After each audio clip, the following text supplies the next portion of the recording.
Yeah, it looks great, man. Looks, you look, Dan, what's the word I'm looking for here? Artistic. Yep. So A decision was made. so it's noticeable. No, it looks great. It's not Yeah, subtle. It's not subtle. But you noticed it. That's what I'm saying. Yeah. It's you stand out. You will stand out. People will notice. Is that a highlight? Yes, it's a fucking highlight. Okay. Which hey, the gray is a highlight or the white is a highlight? I thought it was silver, but Well, there's a silver on the back, but I didn't know if They're all three highlights, dude. I didn't see that. Okay. They're all three highlights, okay? Okay. And the bank situation. Yeah, it's coming back. I don't like it any more than either of you. Well, then why do you still have it?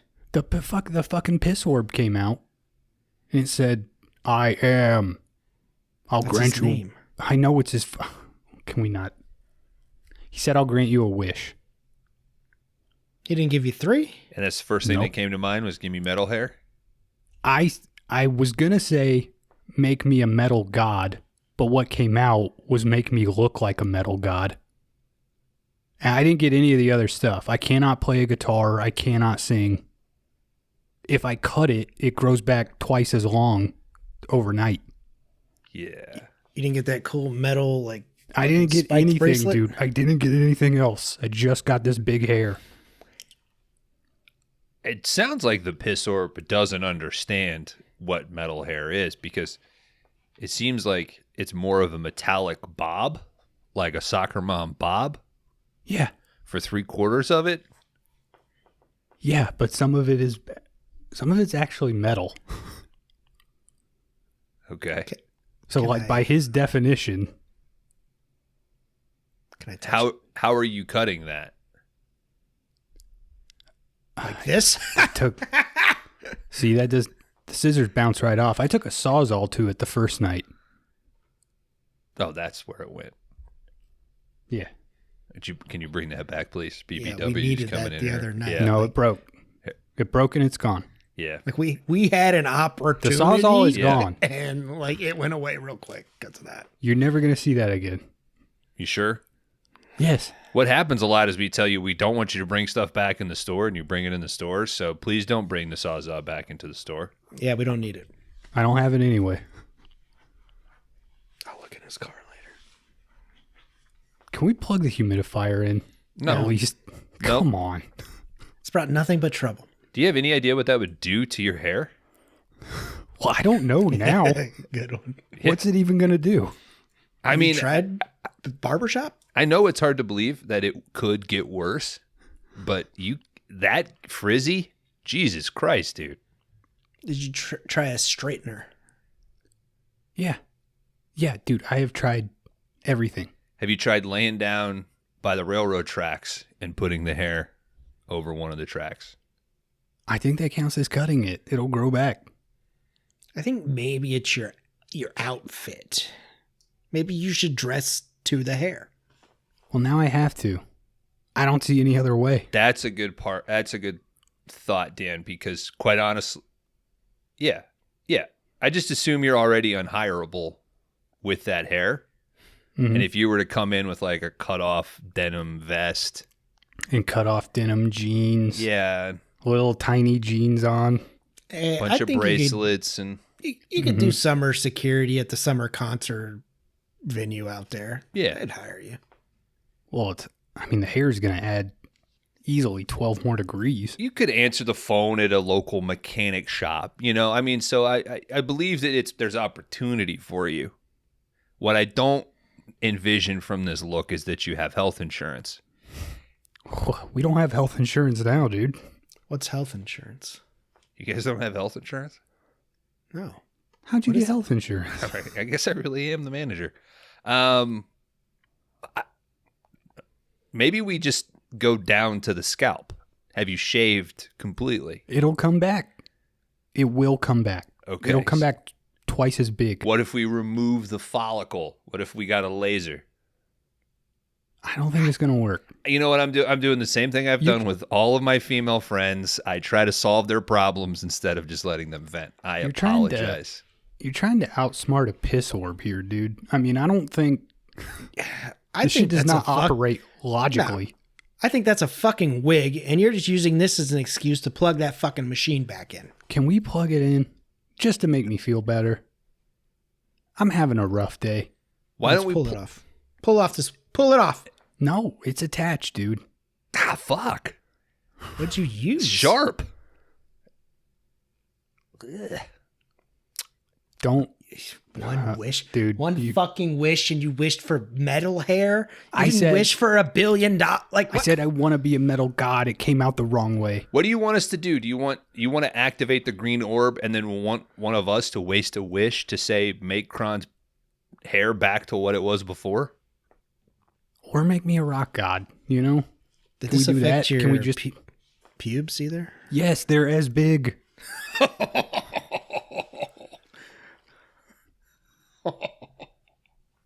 Can we just watch a movie? I mean, I'm not going to be able. I don't want to sit behind you.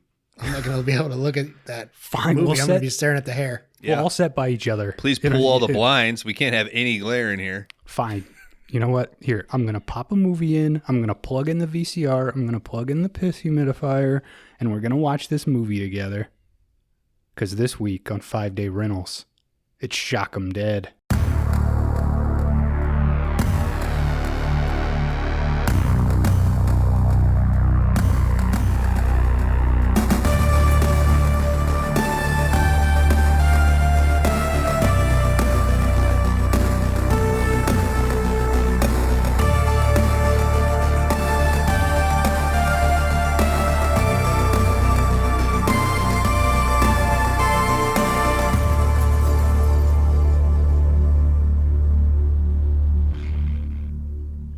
All right, welcome back, everybody, to the 5-Day Rentals podcast. This is the video store podcast where each week we take turns picking a flick that we think meets a fun, non-genre specific category.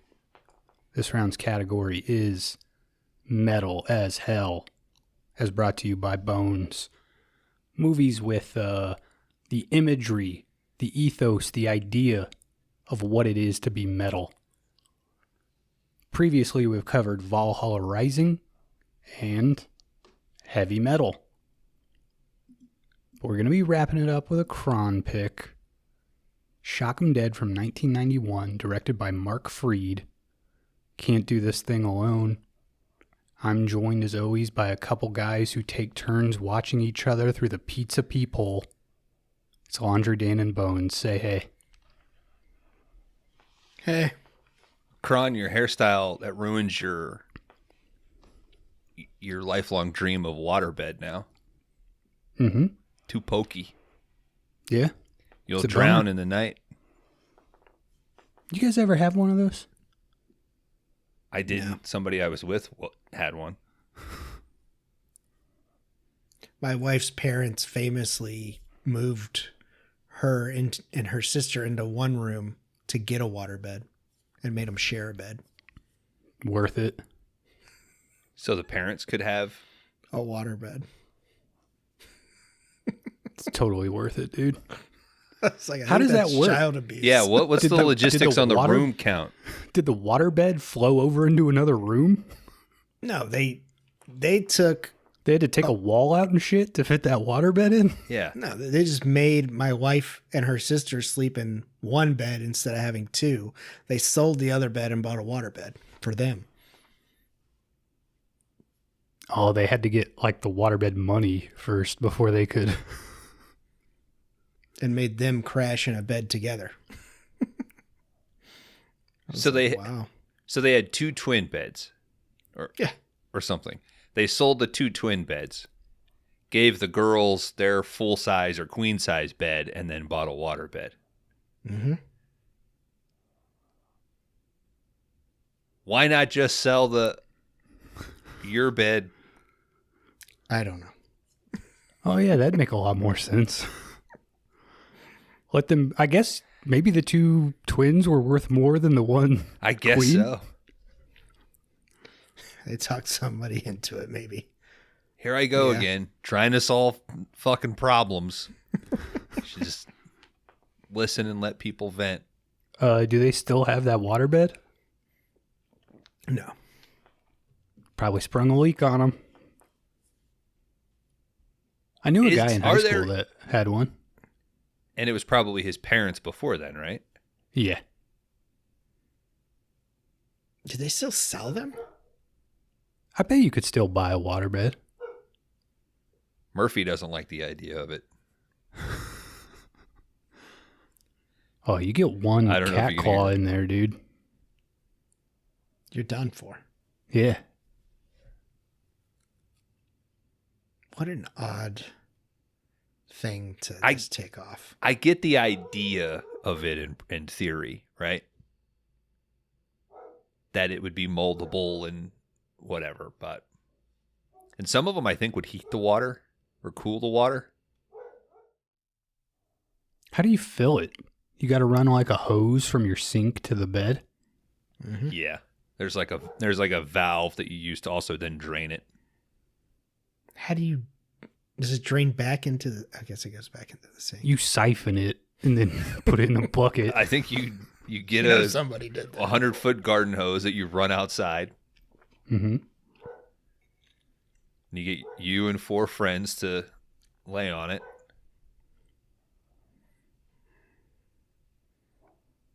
Sorry, I gotta go do some voodoo on a dog. Please continue. Dan, you had never seen Shock 'em Dead before, is that correct? This is a first-time watch for Laundry Dan here. Now, when you and I were in high school together, and probably for a few years after, I made you watch several heavy metal horror movies. This was not one of them. No, we've watched quite a few, yes. But this is a genre that this group has some deep roots with. Yeah, I mean, without giving things away, would you say Shock 'em Dead at least fits into that category? oh yeah, 100%. Bones, first time watch for you as well. Yeah. How do you like the heavy metal horror genre overall? I think it's fun. I wonder what birthed it. Was it just that it was a happy accident of, all right, here's these half-talented rock musicians, and we can fill out a movie cast? I think it had to come out of that, all that like satanic panic, right? Yeah. Okay, yeah. Writes itself. Give a real answer, I guess. I don't know. You gave a second tier answer. Yeah, I mean, Second tier? Satanic Shit. Panic is your go-to. I mean, yeah. Hey, this is a brainstorm, dude. You don't need to. Yeah, this is There a are no think wrong tank. answers. Okay, but let's get through a few mock ones and then we talk about a real one. Or you lead with a real one. Mine was obviously a joke. Mm-hmm. And that's coming from the guy who's constantly trying to be serious on this show. Well, that's why we had to pivot. This You- movie. This is a comedy, right? No, this You 100% can't go drama. you can't go 35 minutes into this and not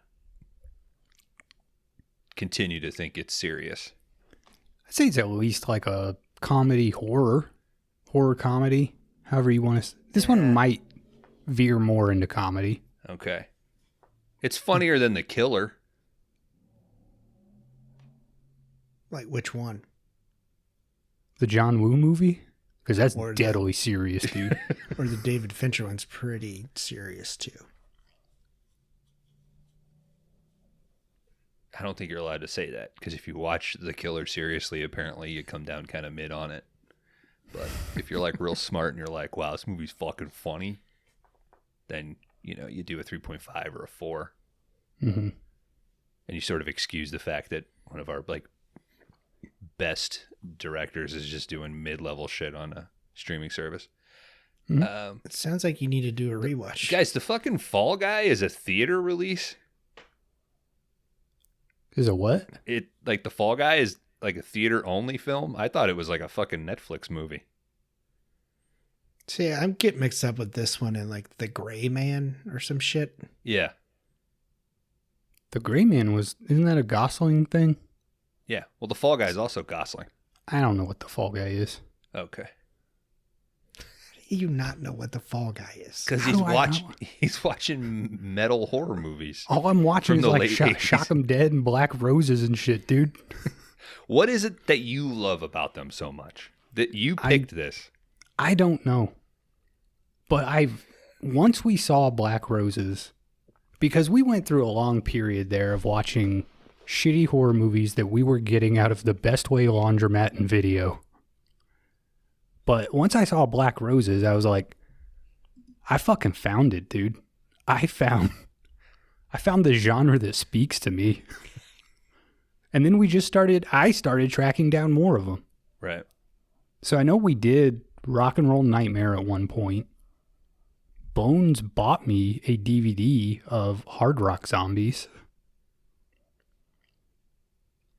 And then I think we also did like Rocktober Blood and maybe Trick or Treat. Like the newer Trick or Treat? No, that's Trick or Treat. This is Trick or Treat. It has What side did you come down on? Treat. Treat. Okay. Trick or Treat's got Ozzy Osbourne in it in like a real small role. He plays like a TV preacher kind of guy. I've never seen this. It's pretty good. I mean, I was between that movie and this movie, but the only version of Trick or Treat that I had access to was like a pretty bad VHS rip. And the audio was not good. So there's Trick or Treat, Trick or Treat. We could still do Trick or Treat. Mm-hmm. Okay. We could do Trickster Treat and finally get the Trickster back and get him the respect he deserves. Oh, a Trickster sequel, dude. Yeah. Might show up on the next rewind, man. Does he like implode at the end of the movie or something? Yeah, but he's also like not real, but Yeah, he lives in like a compact disc. yeah. We could update that to a thumb drive. It's just AI. It's from the cloud. Mm-hmm. Wasn't that the one with the Scream 2 thing on it? That's Masterminds. Oh, fuck.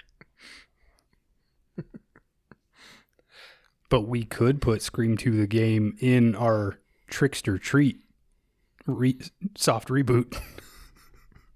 I go back sometimes on the thing and I'm like, I have no idea how that movie ends, and we covered it. What movie?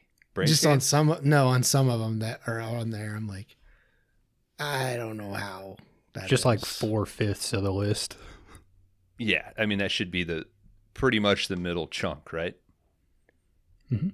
Penny Smasher got me a Blu-ray copy of Monster Dog the other day, and I was like, I don't even remember how this ends.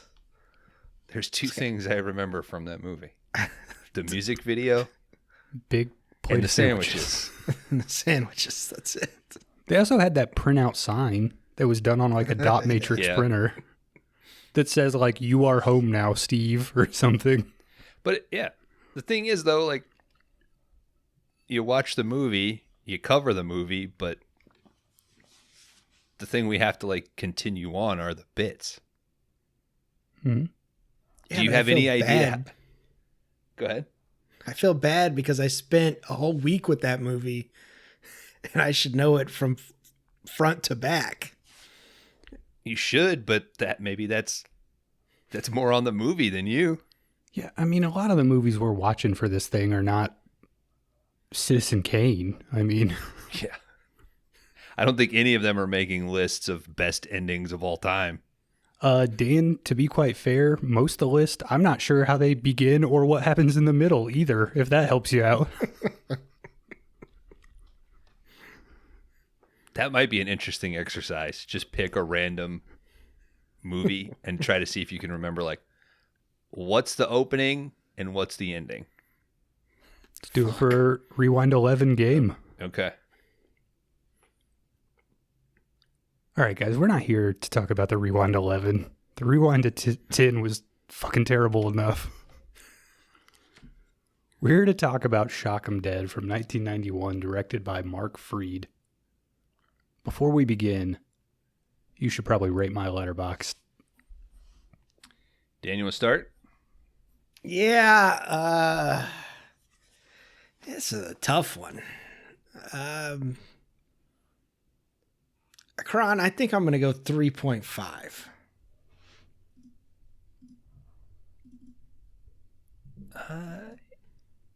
I think that's what I'm also going to do. I looked up Black Roses to confirm, and Kron originally gave that a 4.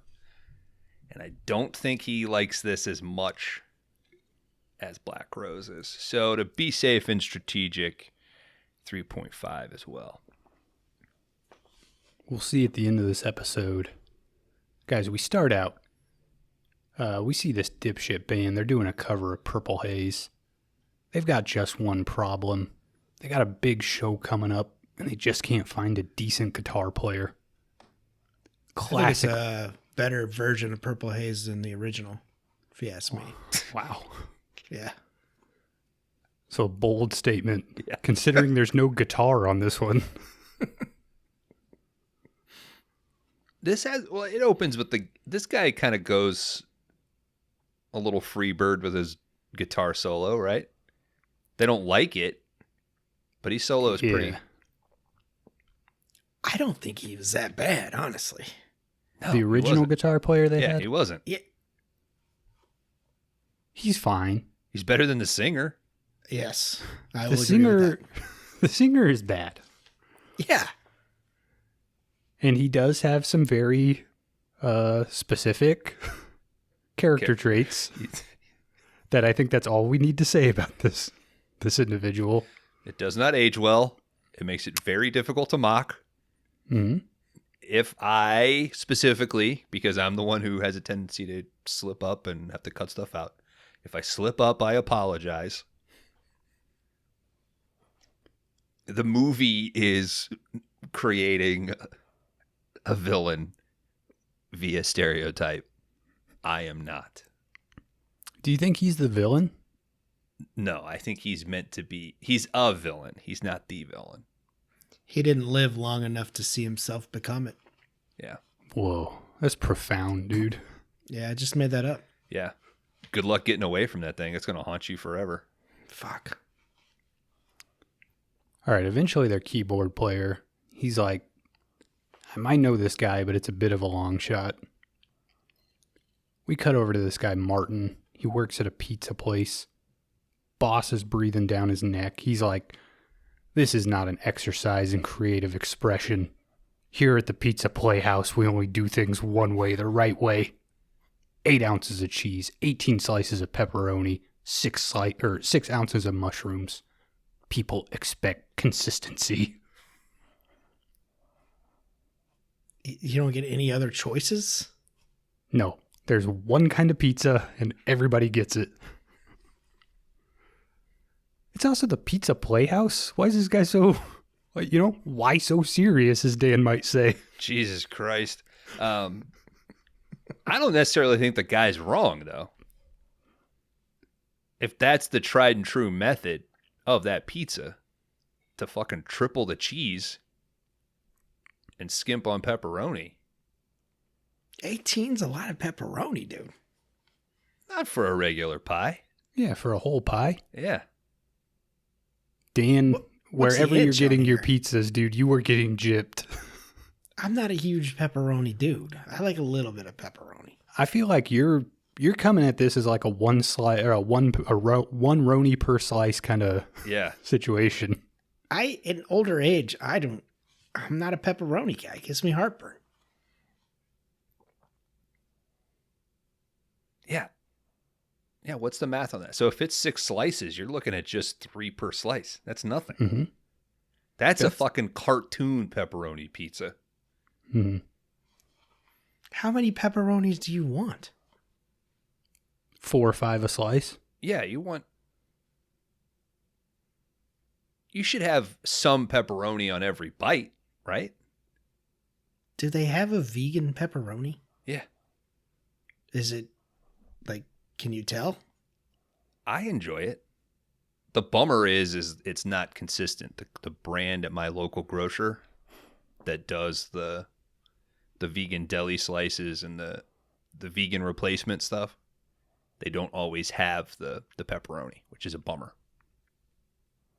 Then you got to get like vegan ham or something for your pizza. Yeah, Sam's not a big fan of it. Sam's not a big fan of like the taste or like the mouthfeel of it necessarily. That was why she didn't grow up eating a lot of meat.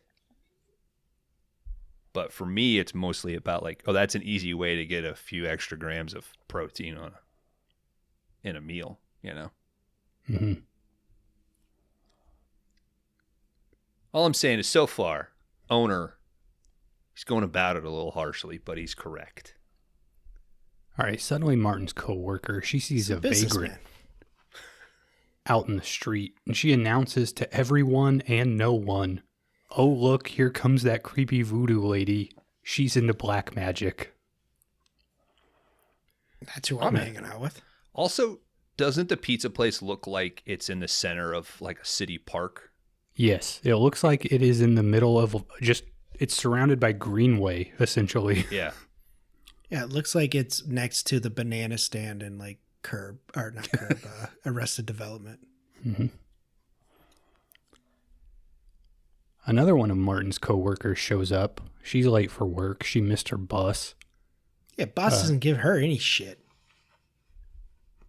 Well, she had an excuse. Missed my bus. And the bus to the park, it only runs. It's like a twice-a-day bus, dude. It's probably a tourist trolley, you know, like a city park.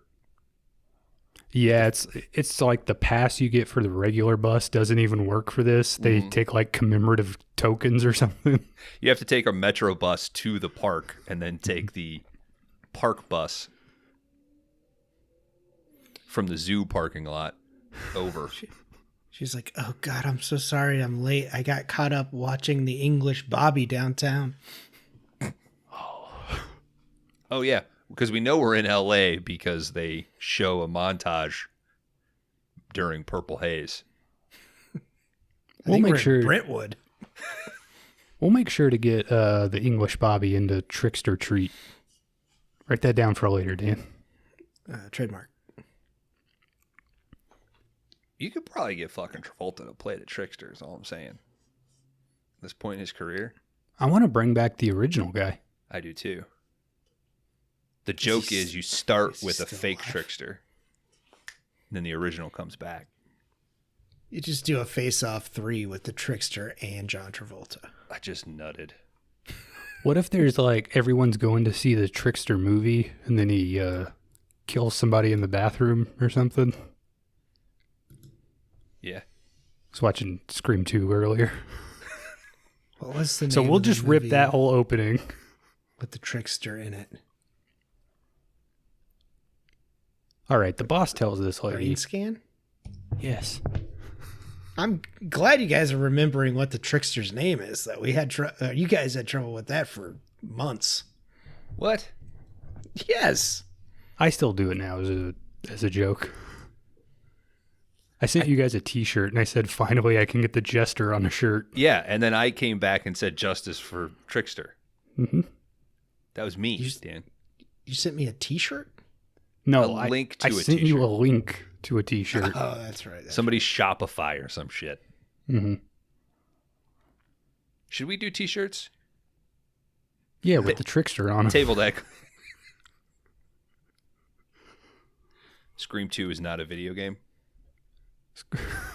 That's option Quoted by the 1. Trickster. Option 2 is Scream 2 is a video game. All right, the boss tells this lady, go ahead and get changed. She goes into the break room. Suddenly we see Martin. He gets up on the counter, and this looks like he is in like broad view of people who would be buying pizzas. And there's like these pizza carvings on the wall. He flips a little pepperoni over, and he's got himself a little peephole to the break room. A pepperoni. Mm-hmm. It's right there. Mm-hmm. The Trickster is still alive, yes. Has he done anything recently? A lot of TV. Well, he did do BioShock in 2007 and The Venture Brothers in 2003. Oh, shit, yeah. Bull, The Hunters, The Blacklist. What if we got like a Trickster Job team up? Okay. Job could go find the Trickster. Yeah, like Trickster and Cyber God working together. Cyber Christ. Sorry. Apologies, Job. Don't shut us down here. Maybe it's something where, it's Lawnmower Man 3 and it's deep future. Cyberchrist runs everything. World's dystopian. Somebody comes across a brain scan disc and they make a deal with the Trickster and then they unleash him inside. Copyright. I want to root for the Trickster in this thing. Right? It would be cool to get like a real versus in there too. I feel like people kind of got gypped on Freddy versus Jason. We could finally give them the verses they're after. Two movies they know nothing about. I like Freddy versus Jason. Yeah, but it's really not much of a versus. Like they're still killing they just kill kids for the most part. Well, it's Freddy trying to use Jason to elicit fear so he comes back. And then That's a good idea. The kids then use Jason to fight Freddy, which is the inverse of a lot of what the versus movies are now, where they start fighting and then they realize a third party made them fight, so then they team up. I guess whenever I heard the title, I thought it'd be like like one Mortal Kombat fight for an hour and a half between these two guys. We could get there. So you didn't like Freddy versus Jason? I like it okay. I think Goes to Hell is better.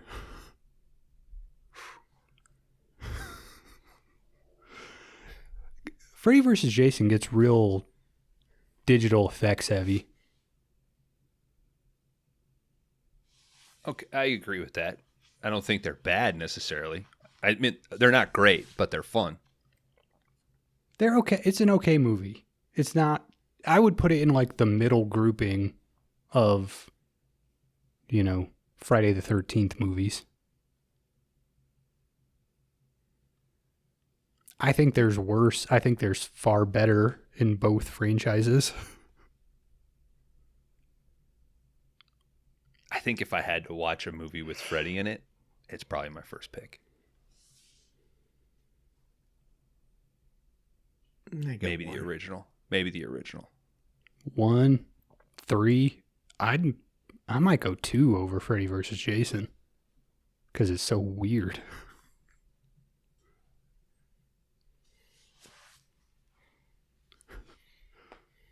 All right, so he's watching this chick change in the break room. Martin gets the call. They want him to try out for the band. Which is illegal. You can't do that. Yes. Any Just throwing favor, that out there. any audience sympathy that we had for him is immediately out the window at this point. Mm-hmm. He does get the call, though. This group wants him to try out, but he's got to come down right this minute. The voice on this keyboardist. Hey, would you like to audition for a band?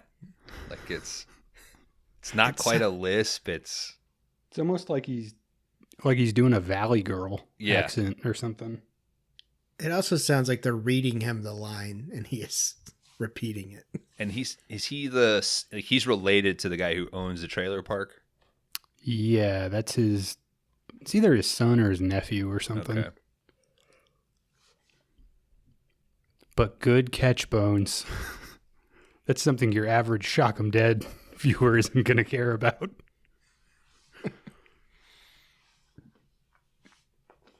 Martin asks his boss if he can leave early. His boss is like, no way, dude.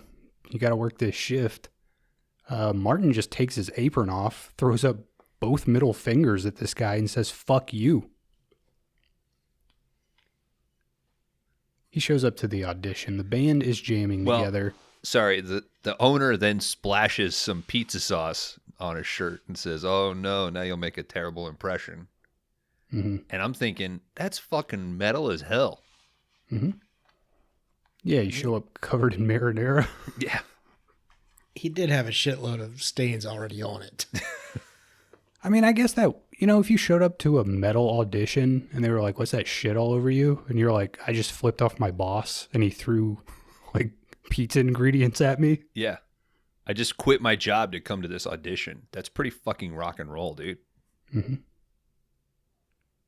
Now people just get face tattoos. Pepper Haze. That was too good, Dan. You have to yell it a little bit more. Purple Haze. Purple Haze. Martin shows up to the audition. These guys, they're all jamming together. Whatever Martin is doing, it is not good. And to be quite honest, I feel like I could probably do better than Martin, and I haven't picked up a guitar in, I don't know, 12, 13 years. Dan, do you love the reveal that he sucks at guitar? I thought he'd be like okay. Like I was like, all right, he's not gonna get it, of course. But when he was just dinking around on it, I was like, okay.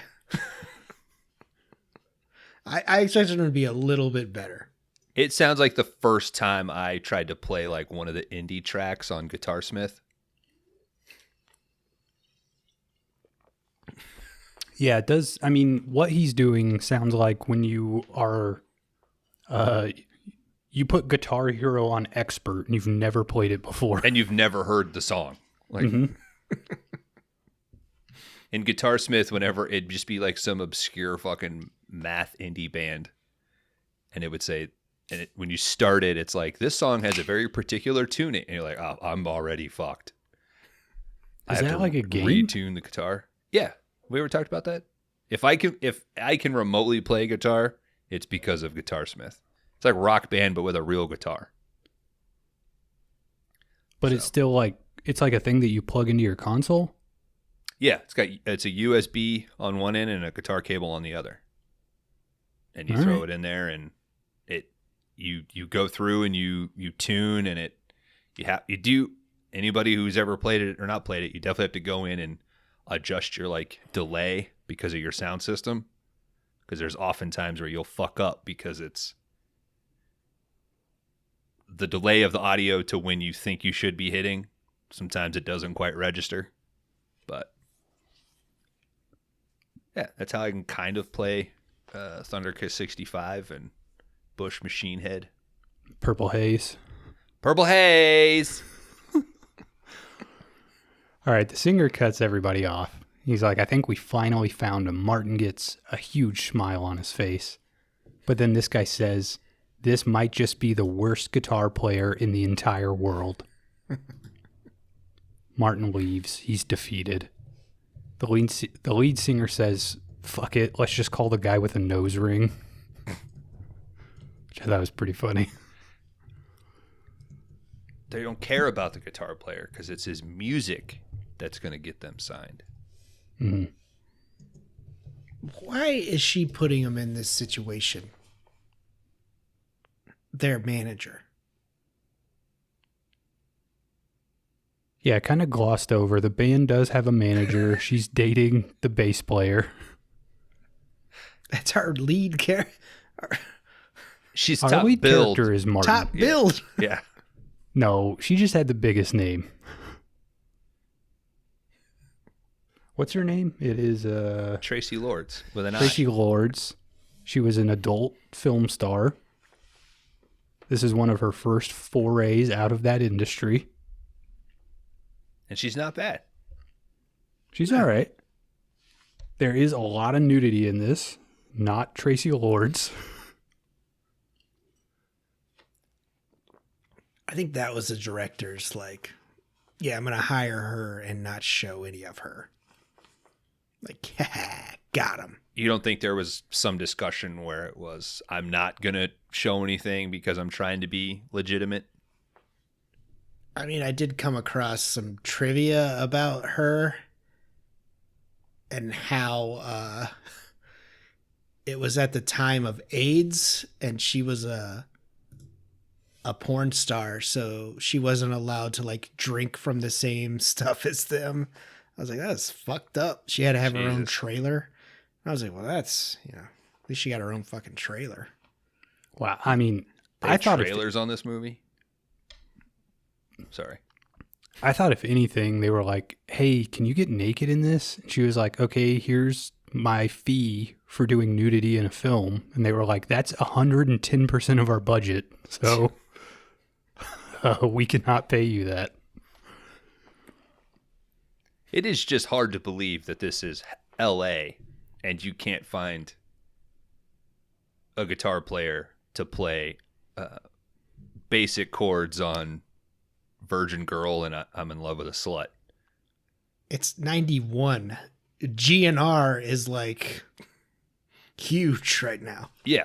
Slash. Everybody wants to be Slash. Yeah, everybody from the country is moving to fucking walk up and down the Sunset Strip with their guitar. And go to the Viper Room. Yeah.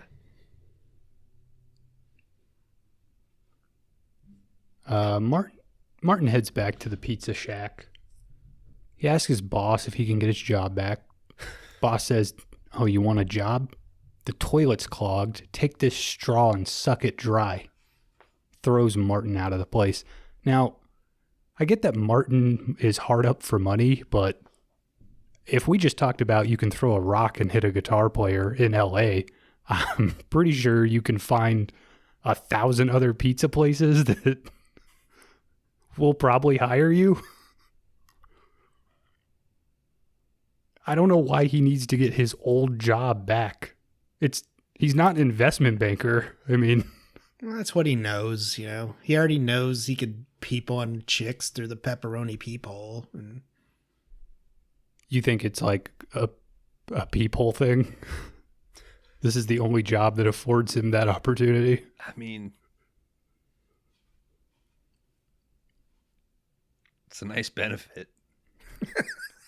Did he install it? I told you, boss, I don't want dental. I want the peephole. Maybe that's why he's so behind on rent. Like, he's working there for free and shit. I mean, realistically, he would know how many pepperonis should be on the pizza because he goes up to the peephole display multiple times a day, potentially. Yeah, but he's really only focused on that one pepperoni that Fair can enough. slide over. Businesses don't provide you like a locker room these days. Do they? I'm at least. My office has like in the bottom of the building, there's a gym down there. And my floor has like a shower thing at the end of it and a place where you can change. Yeah, we have showers in ours, but like no gym or anything. Yeah, but I mean, surely you've got a place where you can change out then if you got showers. Just on the top of the building. That's it. Well, on the roof. And there's only like the second floor. Say top, top, say, I guess hey, next time when you tell the story, say top floor, not top of the building, because that does imply you go up on the that roof. It's a fucking. I think we should change it to top of the building, and then rooftop. I think it's a nice benefit for a place to have a locker room and a place to put your stuff, right? I mean, this is a pizza place, so you're going to get marinara shit all over your shirt and pizza dough and flour all over you. So it's probably nice to be able to. Kron, what was that Bud's trip we went to where we went to go pick up those pizzas like from that trailer, and those dudes were just covered like in flour? Yeah, that was. I was like, damn, these are pizza dudes. That was Steve's, right? That was a Lake Egypt one. Oh yeah, it might have been that one. Yeah, it might have been. And Dan was like, "You have to drive my truck because everyone else is too drunk to drive right now." And it was literally, I don't know, 12:30 in the morning. It was the evening time. The sun was high in the sky, my friend. I think that was for dinner.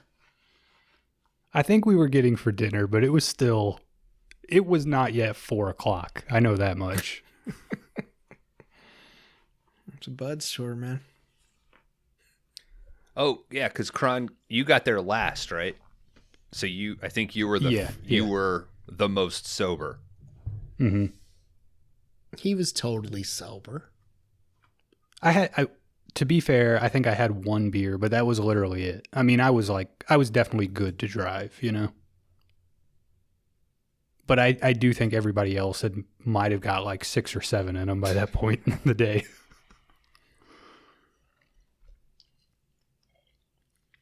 Thank God you're here. We gotta go. We gotta get pizza, man. Pizza, man.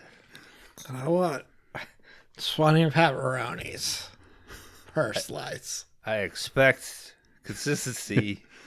You guys tell them 6 ounces of cheese, 18 pepperonis, and 6 ounces of mushrooms. And don't use the bathroom. You'll get a straw in your ass. I don't even like mushrooms. You gotta tell them the Pizza Playhouse expects consistency. Hey, I want this Pizza Playhouse style. Mm-hmm. All right. Just know. Oh, we love Shock 'em Dead, dude. Oh, you fuck yeah, me? dude. You kidding me, dude? Hey, Arnold, we got a fucking Pizza Playhouse. All right, this guy throws Martin out of the building. Suddenly, Trulawney from Thunder in Paradise approaches. This is the voodoo lady from earlier. She says, I have an offer. I can give you whatever you want. But Martin's like, this is fucking weird. He just decides to leave. She does call him by his name. He thinks that's even weirder. But eventually, he leaves. Martin gets home. His landlord barges in. He's like, dude, you're 6 months behind on rent. Like, you get your shit and get out of here. Like, you got 24 hours. Martin says, I have tenants' rights. Landlord just punches him in the stomach. It's an old school way of doing business, guys. He is surrounded by pizza. Yeah, he's just got boxes and beer cans everywhere. Yeah, his trailer is one guitar and then pizza that he's stolen from work. It's what my trailer would look like if my wife leaves me, quite honestly. Did you guys ever... Because you guys worked at the video store. In high school, did you guys do any, like, working at a pizza place or... Oh, yeah, Bones. I did, yeah. I delivered pizza. Did you get free pizza at the end of the night? Not regularly. We would occasionally, like, if there was something left, there were, like, you know, non-pickups or we couldn't find the place, you know, people could take pizza. And then on, like, late night Friday and Saturday, sometimes the guy who owned the place, if there was, like, dough that they were trying to get rid of or whatever, we would make a few pizzas and run them through. Hell yeah. That, what was the Christian pizza place there? Oh, yeah. And then Dan and I worked at an incredible pizza company in Springfield, Missouri. And Steve-O worked at Pizza Hut. Yeah. You worked at a Christian-themed pizza parlor? Yeah, it's like Not themed. Like Was it Christian-owned? themed? Maybe. yeah, There's a Jesus fish in the logo. I know that. yeah. And they hired you too. And I quit on them. Well, Did you flip them off? we went to high school with the assistant manager or the hiring manager of that section. Those are stories for another show. But I knew a girl that worked at the Sonic that would just give us whatever we wanted. that's cool. I had my cousin's girlfriend, well, his wife now. She was a manager at Taco Bell, so we'd go through there and she would just throw like 8 or 9 other fucking things in there. We'd have a giant ass bag of just all kinds of shit from Taco Bell. If she was working drive-thru. I loved that pizza delivery job because it was on an army base. So Friday night, Saturday night, basically it was like just single troops that were just ordering like one pizza, and they tipped really well. And then you'd have the occasional like family. It was a company car. I didn't have to use my own gas or my own car. It was awesome. Hell yeah. Now everybody's got to do Uber Eats. I did Jimmy John's. I delivered Jimmy John's for a little bit out there. Did you ever just eat a guy's sandwich? It was also on a military post, so it was a lot of single soldiers, and yeah, we would bring it out and they'd be in fucking formation, so they couldn't like answer their phones or anything. So we'd have to take it back. So you'd have to run them down and be like, pay me for this sub now. Nah, they would already pay. Like, they would call the store and you'd get the payment and then take it out to them. And they would just have to sign. If it was card, they could pay with cash. Oh, would But, you just kind of like wave and set their sandwich down on the ground? And then Nah, I'd leave? sit out there in the truck or whatever and call like 3 or 4 times. If they didn't answer, I'd head to my other one and then head back, and they'd call, hey man, on your next run, can you bring it back? I'll give you a 20. And I'd be like, all right, man, I'll be there. Yeah, I would deliver to barracks, and it would look like a fucking army movie. You would walk through there and there would be bunks, and then, you know, guys in just their like undershirts playing cards, and like the one guy doing fucking pull-ups outside and shit. And there was like a guy at a desk when you came in, and they'd be like, who's this for? And be like, it's for Baker. Be like, all right, go down and to the left. And you're just like walking through there. Baker, over here, man. Thanks, dude. There's like one guy playing a neon green violin. It was weird when I went in there, they were all having sex with each other. Mm-hmm. Everybody's talking about how they can't wait to be killing bugs. Mm-hmm. They were like, wrong building. And I was like, Pacino? Come on, dude. Let me throw that future ball around with you. Work hard, play hard, huh? Wow, you guys right. are really pumped. Can we do that on the show soon? What? If you bring it, Cruising? we could have done it for this category. Yeah. Rollerball? Starship Troopers, Dan. We can't. I told you this. Five star. It's a 5-star for you? Oh, yeah. Okay. I think I could bring it, or Bones could bring it. Yeah. No. We're done, Kron. It's one of those compared to a lot. It might be tight. Everybody it'd has a be- 5-star. There's it'd be no more pretty 5 high. stars allowed. We just went through the Rewind 10. What Everybody, if I pick? We should. What if I picked this movie though, and you were like, "Oh man, this is brilliant." Shock 'em Dead is a. I mean, what would happen then? I get that you're not going to give Shock 'em Dead a 5, but it's like, I could have given Apocalypto a 5. What if we just got rid of that and we got rid of categories and we just picked a movie every week? then we'd be like every other podcast. Oh, that's right. Yeah, I that's like right. I like That's the categories. I'm cool saying no more 5-star banger. Like, you can just bring whatever you want. Then that kills the rewind, which everybody loves, apparently. Everybody hates the rewind. Everybody Especially thinks after they this love the last one. rewind, and then when I spout off, they're like, "Oh, fuck that guy." Mm-hmm. Everybody likes them until we release one, and then We just need to let the Discord do the rewind. I think there's two different types. There are people like me that think if you're going to do it, you need to have some integrity.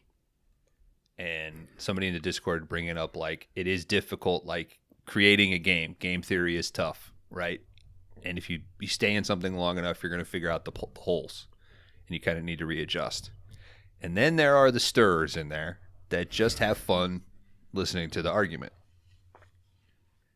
And that's all well and fine. But it takes an emotional toll on one of us. not me. I know.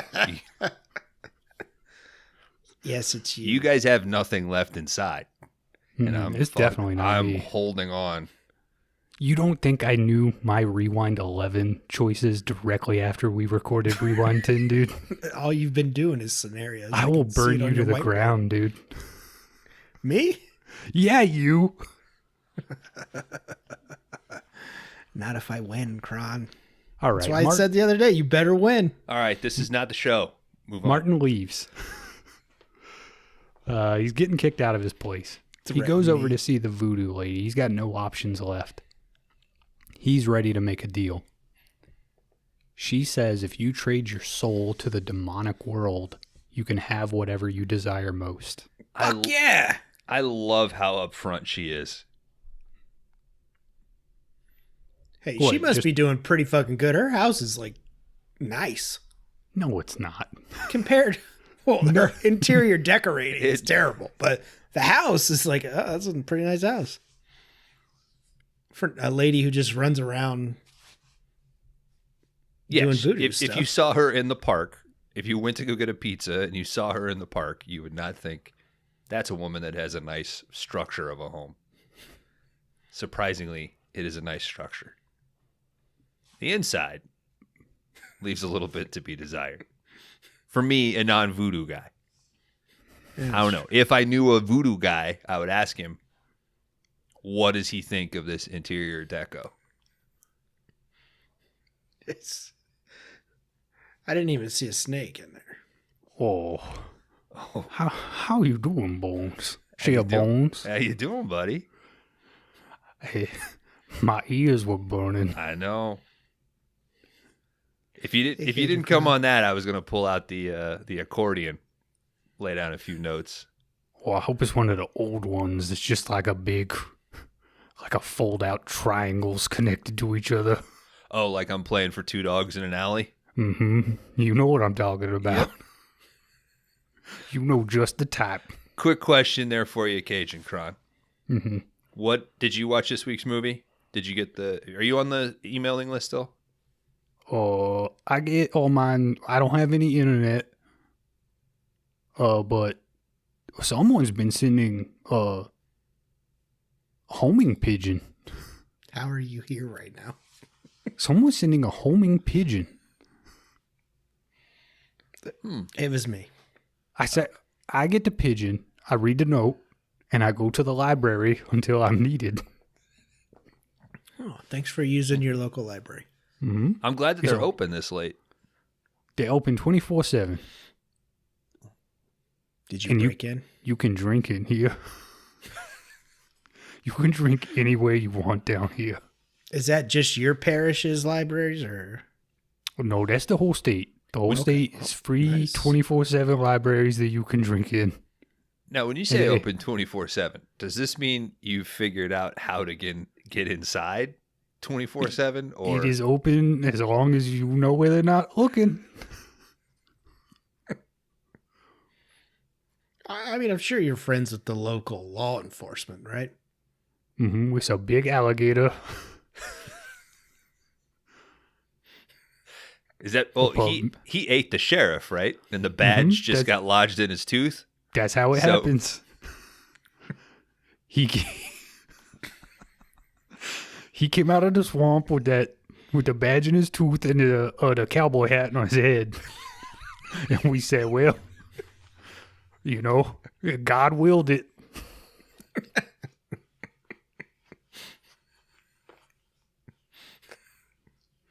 What was your question, Bones? What was your question, Shareballs? What did you think about the voodoo decor in this? Did you is it accurate? Oh, not spooky enough. Not spooky enough. Okay. Should have been more glowing green mist and little skulls and tiny little shrunk down heads and things. Okay. And if What you is it? go ahead. I said, well, it is LA voodoo, so. That's a farce of voodoo. Now I'm More like voodoo, if you know what I'm saying. if one is to try to prioritize exterior versus interior with their voodoo design, do you think it's more important to present the aesthetic of voodoo with outside decisions, or is it safer to maybe keep that a little bit more suburban, keep the voodoo on the inside? Oh, the voodoo is on the inside because it's all hidden and secretive and shrouded in mystery. All right. Well, and last thing I'll ask: how accurate is the general portrayal here? I'm not familiar with that general in the armed services. Good enough for me. Did he bestigate her? Is there face paint involved? That's what we're saying. Is like during the all the time during And the the day. ritual, the stabbing, and you got to drop the water or the essence in the water and all that Some stuff. very scary face painting voodoo. So I can technically get 3 ladies that are my maids if I do this. Well, you don't want to do voodoo, do you? Let me cut you off right there. He's an ancient power that you do not want to tangle with. You get a choice. Or Dan, do they you- just- Daniel, you have a very delicate constitution about you, and you would not last a minute down here. Cajon Kron, I've just got an idea for a show that we could pitch to Howie Mandel called Voodoo or No Do. Voodoo or voodoo? Voodoo or Voodoo? Okay. Well, if you can get on, we already have a conflict in the writers' room. Well, I'm trying to adhere to the previous Deal or No Deal structure, so Voodoo or No Do. Well, they just put it on an island now. let's table it for later. What's your idea? That was basically it. Basically, people just pick up like different bones that have different numbers of how many women that they'll get, and then you could be the banker. Oh, so I get the bones or I get the women?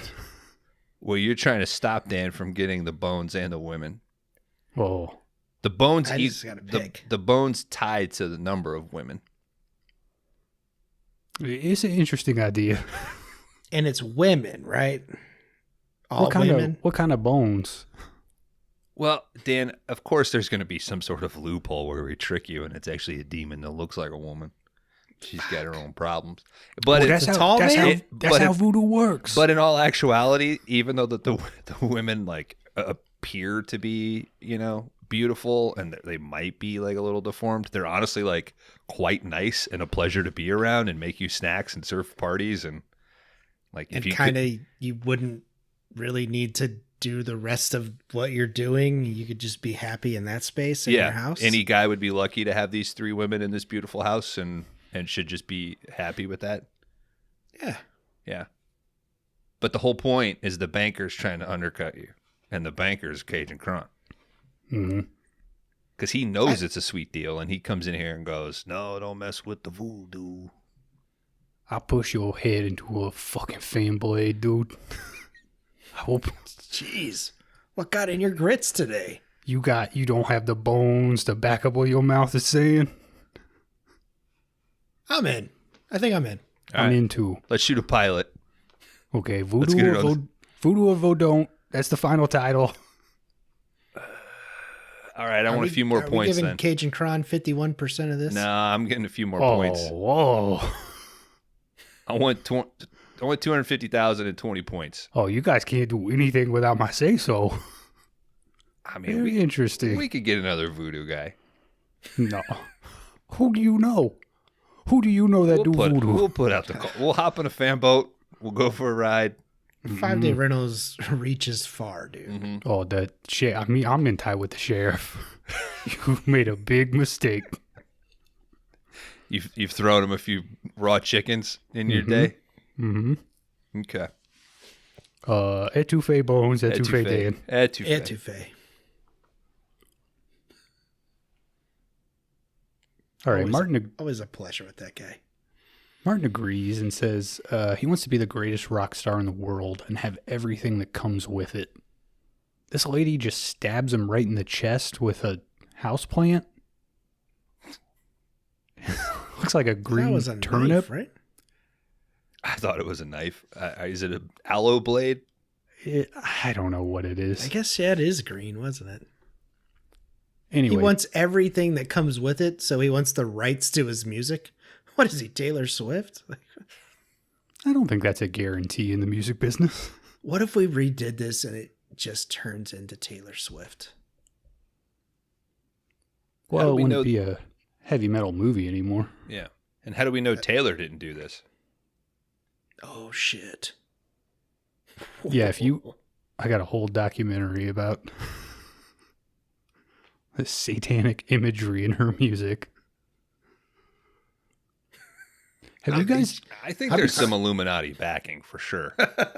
I've been sending you guys a bunch of like weird conspiracy theory videos I found on Instagram. Yeah, it's fucking with the algorithm a little bit. That one was the one with like the buildings. Oh, those ones are the best. The copper top.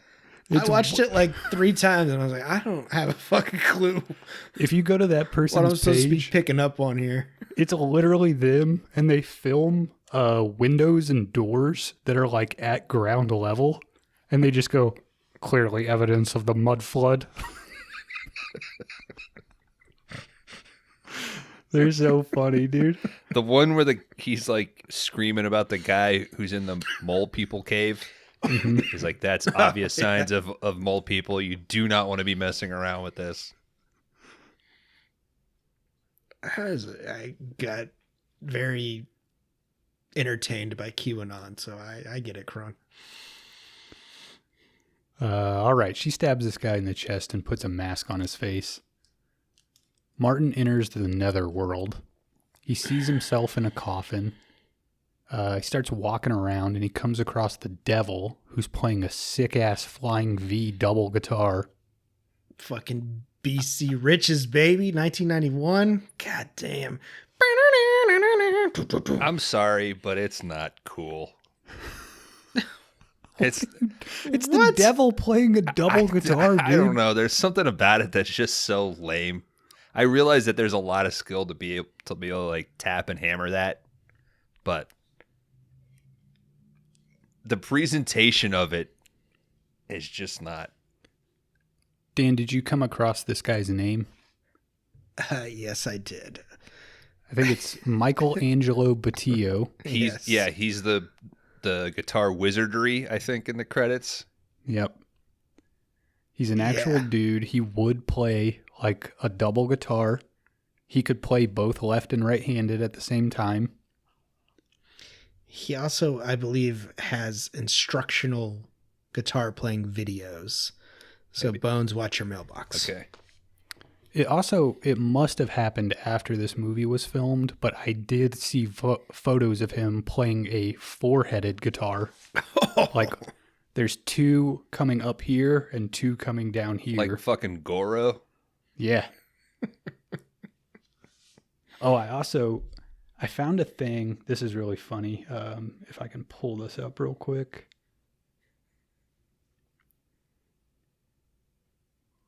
All right, so this is from the Wikipedia about him. Up above, it says the double guitar was named as the 8th coolest guitar in rock by online music magazine Gigwise, And then later down, after they have a little section about his 4 guitar, the quad guitar was recently named second coolest guitar in rock by Online Magazine Gigwise. What's number 1? It's got to be like an octa guitar, dude. Nah, it's like a Les Paul. I don't know. We'll have to look up the Gigwise list and see what it is. I'm sending Bones a fucking BC Rich, dude. No, I don't have the space. Was this shot on tape? I would guess this was shot on like consumer grade tape. Okay. There are times where it doesn't look that bad, and I wonder if it's just after a while your eye gets used to it and you just sort of open up to it. But in a movie that is already super bright, ill-framed, and everything, when you get to this sequence of him in front of the devil, it looks like an SNL sketch. When who was that played the devil? Toby Keith or Vince Gill or something? Oh, that's Will Ferrell when he plays the devil in the Garth Brooks episode, right? Garth Brooks. Yeah. Yeah, that's what I was trying to think of. Yep. I mean, that devil looks way cooler than this one. Yeah. But this devil, he does crush a sick-ass solo for Martin. With a chick on each arm, right? There's Leg. a chick on each leg. It's kind of like a Frank Franzetta rip, the guy who Okay. did like all the Conan the Barbarian art. Okay. Martin wakes up in his bed. Some hottie. Did you takes watch off this his... with fucking commentary? How do you... No, Frank Franzetta is a famous artist, dude. You should look up some of his art. It's pretty. I think you'd like it. I know Conan, yeah. Yeah, it's stuff like that. I mean, it's all like that. Fucking 5-star banger, dude. Martin wakes up in bed. Some hottie takes his glasses off. He has a crazy metal hairdo now. Worst hair. Same clothes. Well, for now. Fascinating. This lady explains this is his new house. They live here with him and they'll take care of all of his needs and he can start enjoying his new life. Martin goes over, takes one of these chicks' tops off and kisses her. She tells Martin time to tour the rest of the house. First stop is the closet so Martin can change into some actual rock and roll duds. Next he sees his music room. He picks up a guitar, just starts shredding on it. Martin says, I need to do something. Goes over to the band that who dissed him at the practice. They're playing a song, Virgin Girl. You know these lyrics, Bones? No. It's what? I'm a virgin girl. I'm not gonna get on my knees. I'm not gonna get on my knees. I'm a virgin girl. I'll I wait till I'm married. That's right. Because it's like it's in harmony. The I'm a virgin girl, and then he comes in with the next line. Mhm. I wait till I'm married. He's got a fucking B-52.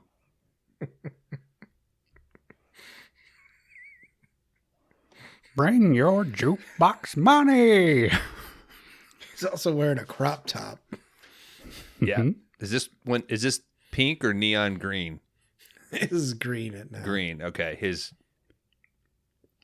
outfit for the showcase is like a bright. He's got a denim vest on with like a Green Bay Packers sign like mashed together with a Nazi sign and it has like a line through it or some shit. Yeah. Mm-hmm. No Probably- Nazis here. No Green Bay Nazis in L.A. All you Wisconsin Nazis, get out of here. What was the band's name, Kron? I do have this in my notes somewhere, but They don't tell you till the showcase, right? I have it Yeah. at the showcase. Okay. Because I couldn't read it. It went like too quick. And I was like, what the fuck was her name? I think he says it too, though. We'll get there. All right, so they're playing Virgin Girl. Martin says, I'm here to audition. He just starts demolishing this song. The poor guy with the nose ring who's playing guitar, he just leaves. He knows he's been bested. And this is a different guy than the first guy, right? This guy looks more like a pizza delivery driver. Well, see, whenever they audition Martin, though, the lead singer says, just call the guy with the nose ring. No, yeah, I understand. But I thought the guy with the nose ring was the guy in the beginning with the leather shirt or leather jacket. No, I think it's a different guy. I don't know, though. Does it matter? No. Well, it matters for your sting at the end. Kron didn't take Laundry Dan notes, apparently. No. Nobody does. 3/4 the way through these notes already. The band manager says, hey, what's your name? He says, Martin. Angel Martin. Band says, we got a big showcase tomorrow. Angel Martin is a pretty late 80s, early 90s guitar player name, though. Mm-hmm. I'll give him that. Are dudes still being named Angel? Baby number 3, Dan. You tell me. I am out of the baby business. Have your own little angel, dude. It is impossible unless I go outside my marriage. What are you doing tomorrow? And guys can't get pregnant. Band says we've got a big showcase tomorrow. Singer says, we'll pick 2 or 3 of the charts if you can learn them. We don't have to do the whole repertoire. Angel just glances at him. He's like, yeah, I got it. They're opening for a band, right? Mm-hmm. Well, they're doing all this because they're like going on a tour to open for a band. But tomorrow's thing is just a showcase for record executives. Oh, okay. Sweeping Death Tour or something. Yeah, it's like it's whatever band shows up at the end of this movie. That's what our first tour is going to be called, the Sweeping Death Tour. This singer, he's pretty unimpressed. He says, all right, hotshot, why don't you just play the intro to Harry Cherry then? Martin does. He rips out some like power chords. He's like, yeah, is this it? Plays it. He says, that's all right, but you might like this a little bit better. Just improvises this crazy solo. Everybody's sold. They're like, this dude, he's it. Martin says, why doesn't let's get the hell out of here. You guys just come over to my place at 9 tonight. We'll have a big party. The lamest rock party ever. Martin and his ladies, they get back to the house. Don't insult the 3 ladies. They had very minimal prep time. These are rock stars, dude. You're fucking like jazz fucking music playing and popping champagne and shit. I don't know. It's a Bones level party. People are going to get pizza. There's a hot tub. I don't know. I'd be down. I do like a hot tub. I mean, Dan, I see it in my notes now. The name of this band is Spastic Colon. That's right. It's pretty good, though. Martin and the ladies get back to the house. The lady says they're going to get the house ready for the party. Martin takes one of these chicks to his waterbed. He throws her down. They start fooling around. But Martin catches a glance at this lady, her reflection in the mirror. She's hideous. Martin starts freaking out. This chick is like, hey, dude, you made a deal with the devil. So did the 3 of us. To be beautiful, we made a deal. But if, whenever we look in a mirror, we see our true selves. Martin says, that's pretty fucked up. What's my thing? Chick says, I'm not really sure, but I'm sure you're going to find out. Instantly make it about yourself. Mm-hmm. So their price for being beautiful was that they had to be like his concubine. I don't know if that's an improper term now, but I guess they made a deal with the devil. They got their beauty back But then, yeah, they are like saddled to this metal loser, and they have to do whatever he says. Yeah, but they do it with like cheer, like they don't seem miserable. Mm-mm. They have fully accepted what they are, Yeah, and they're just living their lives. This could be a fucking sitcom. I wish I could do that. I wish I could be happy with my skin. Have you thought about doing a deal with the devil? I might have to. Yeah, I'll fucking be a Taylor Swift's houseboy. I'll cut up vegetables for a tray. I think you'll have to be like Angel Martin's concubine, dude. You guys really think she hasn't been like, maybe I should do a metal album? No. I think, dude, look how much money she's making. It doesn't. She's beyond that point. I think she is in the like. I could pull off a metal album. No. She is. I will put out the same 4 chords in every song, and people will buy every version of every release that I put out. I'll sell out every stadium in the world. I'm inclined to agree with you, Kron, but I want to continue with this. What if? Dan, if she does that, is this good or bad for metal? Is it good for metal because there might be people that would listen to it and go, wow, I guess I actually like metal. Let me see what else there is. But I feel like her fan base, they are fans of Taylor Swift. Like, I don't think it's not like they're hunting for the best singer-songwriter. You know what I mean? I think it would depend on who she used in metal to do this. Have you seen some of that K-pop metal? Like the Japanese or South Korean, where it's literal metal music, but then they have the K-pop singers over it. So like Sleep Token. That was a good joke. Is this like baby metal? Maybe that's the term. Yeah. Well, no, that's the band. Baby metal is a band. Okay. I think they came through with Metalocalypse. It doesn't matter what she does, man. Like Kron says, though, she's gonna continue to make a ton of money. Yeah, but I'm just saying she's on that level where money doesn't matter anymore. Like, hey, whatever I do, it doesn't matter. Beyonce just puts out a country song that a lot of people are like, nah, fuck that. It's an album. Okay. And I think she was proving a point there. What?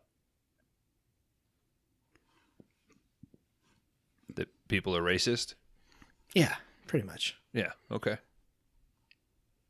Yeah, but that Old Town Road song was a huge hit. And isn't that like a gay African American man that made that? Yeah. With Billy Ray Cyrus. Yeah, but that song was like massive, and that dude doesn't necessarily fit the traditional country mold.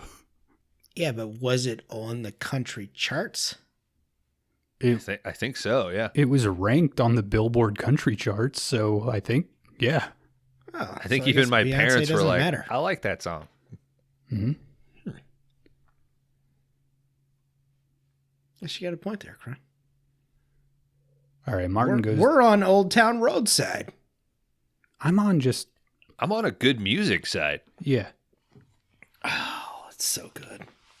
I'm on artists should just do whatever they want. And hopefully they find an audience that likes what they do.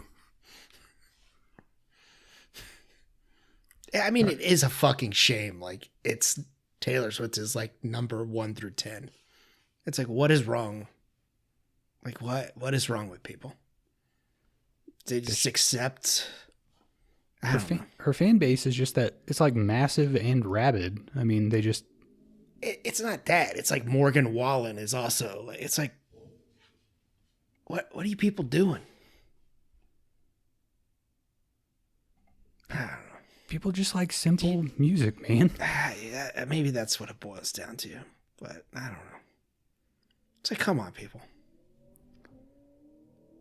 All right, Martin goes to the kitchen. He grabs a handful of peanuts or something. He starts to eat them. He instantly starts barfing these things up.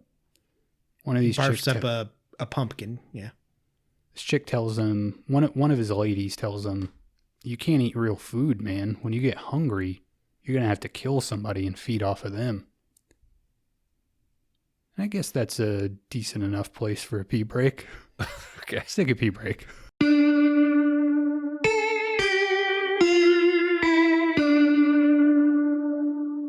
All right, welcome back to the 5-Day Rentals podcast, everybody. If you're just now joining us, huge news. Martin learned he can't eat real food. He's got to feed off people. Cut over to the party. Martin, he goes and finds the band manager, this lady from earlier that we talked about. He's kind of into her, but she says, I'm engaged to Greg, the bass player. You know, the one with the mouth. Nobody dates bass players. Mm-hmm. He's got talent, okay? He's not just gonna go do construction in some shithole town. I played bass in my band, and I can confirm Dan is 100% correct. Kron, are you going to share your band's name?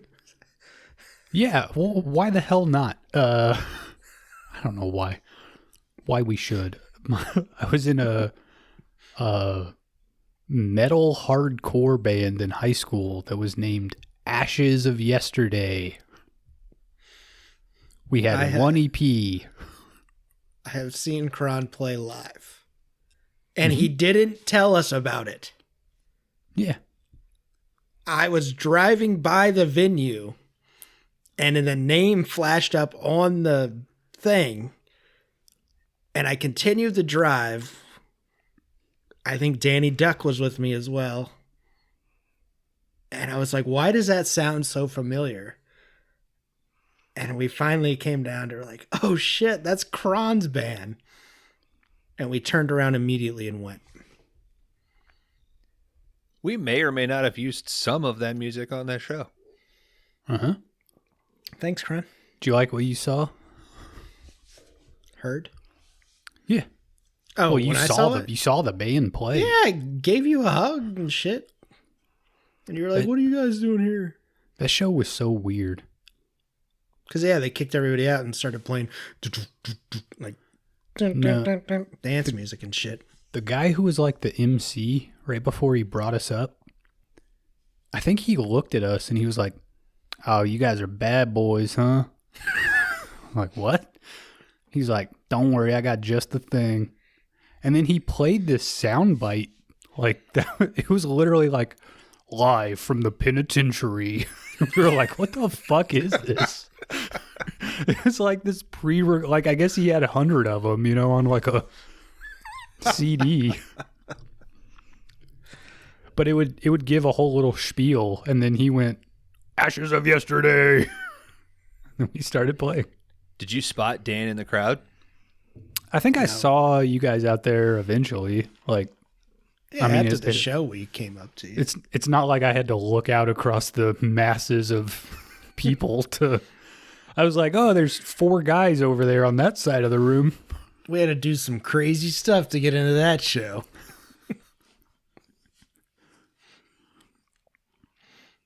All right. Suddenly the voodoo lady shows up at the party. She says she's got to talk to Martin. It's urgent. She tells him, hey, you got to kill people to survive. He's like, yeah, I fucking already knew that shit. The bimbos told me. Kron. Be polite, dude. She does give him a box of weird devil knives. She's like, you'll have to use these. Did it fuck up your whole notes when you figured out that these ladies just weren't his maids? Yeah. I had to do a lot of find and replace. I thought one was his real estate agent, one was a stepmom, and then the other was like a foreign exchange student. Mm-hmm. None of them got stuck, I don't think. Okay. So not a stepmom. Must be Stepsister. Clumsy stepmoms. babysitter. Mm-hmm. Martin says, hey, I want to add a lady to the family. That chick you saw me talking to, the manager. Voodoo lady says that's impossible. He's like, I'll do anything to get this chick in the mix. I'm already so tired of these 3 hot chicks that you gave me. Ugh. Mhm. I don't get it, Martin. Why Eventually, are men so stupid? Eventually, this lady says, okay, you can do it. But first, you got to charm her with your guitar playing. Then you have to spill her blood in water and baptize her with this. She gives him like a little purple vial of something. It's lavender bath salt. Mm-hmm. So, all right, she doesn't Ease her bones. She doesn't give him a boa constrictor, does she? No. Okay, I was just wondering. That's just thrown in for metal flair, dude. Martin gets back to his own party, but his band, they're fucking hungry. They want to get some pizza. Out in the jacuzzi, one of his bandmates is getting personal with one of these, Martin's women. Yeah, I guess they haven't had that discussion about whether or not Martin's women are allowed to step out, Be adventurous. Yeah. I guess this one took it upon herself to decide that, and every woman should. This is the one that he refused to get in the hot tub with earlier, right? Mm-hmm. So maybe she took that as a slight. But also, Martin's going after Tracy Lords, so. Idiot. If you were in a house and a topless woman was like, hey, come join me, you're like, no. He still had 2/3 of the house to look at, though. Fuck that. How do I get to the hot tub? Yeah, Never mind. I'll jump out the window. I would have dove head first off the balcony, Bones. I concur. I would have told the other 2 to join me. I was like, yeah, let's go to the balcony. I can't think. That's how I want to die, is in a hot tub with 3 women. Yeah, but when you die, you release your bowels, dude. Yeah, but I'm going to be dead. I don't give a shit. Well, those ladies aren't going to have very fond thoughts of you in the... Think of the confidence that they'll have, though. Our combined sexiness killed a man. Mm-hmm. Then we got covered in his diarrhea. They got a few seconds to hop out. I'll see the cloud coming up. Yeah. This guy does catch this lady's reflection. Looks all fucked up, but he's kind of shakes his head. He's like, oh, that's weird. He's fucked up too, so he's like... Yeah, he smoked some bad reefer, and he's thinking it might just be the trip. Martin takes the other guys to Pizza Paradise. Sorry, Bones, what? I was just going to say, it's just fucking dirty 90s wheat. Probably all seeds and stems and shit you could smoke all night and be fine. I think they should bring it back, though. I'm sure you can probably... For me, dude, the shit's gotten way too strong. I don't want to feel my soul leave my body every time I smoke My wife pot. asked me, she was like, you would do that? I was like, yeah, if I had a different type of position. I was like, but yeah, I'd have to ask a lot of questions. I just want to go to sleep. They will help you. If you say, this is what I'm looking for, they will help you. I'm not trying to go to Mars. Yeah, that's my whole thing too, man. Like I could stand to relax a little in the evenings, but I don't need to actually hear my inner monologue outside of my body. You don't need to wake up and realize you sent us 42 videos. Uh-huh. Martin takes the other guys to the Pizza Playhouse. He says, last time I was here, I only got 16 slices of pepperoni. He walks into the back and just starts being a dick to all of his old co-workers. Dunks one lady's head in the marinara pot. Why be mean to them? They didn't do anything to you. If anything, you were already taking advantage of them. I agree. And the band is just loving this. This is rock as hell, apparently, to them. Metal as hell, man. Boss shows up. Eventually, Martin, he just grabs a bunch of pizza pies and gets the hell out of there. But after the party dies down, Martin heads back to the pizza place, kills his old boss, and absorbs his soul. Barely. Yeah. One of his ladies has to come in and help him finish the job. Yeah, because one of his lady friends has his condition. Right. Mhm. She shows him. And she shows him.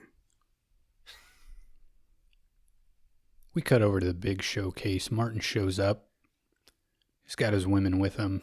Show promoter says, when's this guy even got the time to practice? I haven't seen this much tuna since my last summer fishing trip. You guys like that? No, I think that's offensive to women. I don't get it. All right. All the band's getting ready. You never open up a can of Sunkist. Or Chicken of the Starkist. sea. Starkist. That's what it is. You get chicken of the sea. Dan? Sunkist. That's what Tom Brady likes to do. Yeah. Kisses boys on the mouth.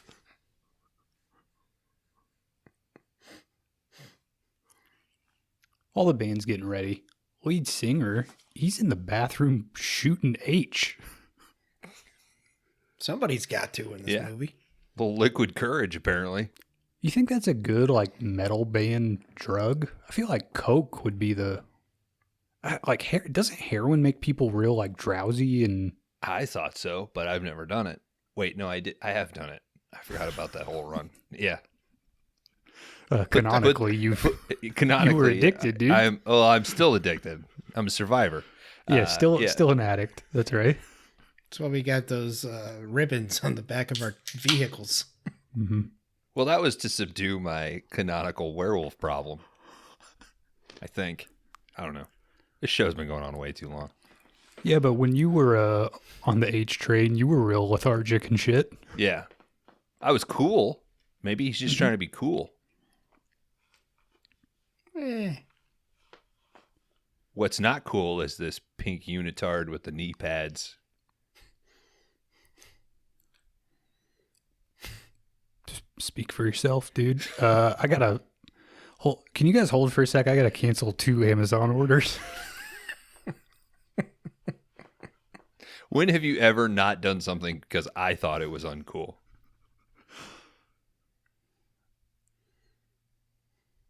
Yeah, nothing's coming to mind. Yeah. I have so many jokes. Don't make it. What am I doing that you think's uncool? Nothing. You're fine. You try really hard to be cool. You go out of your way to be cool. But he's not.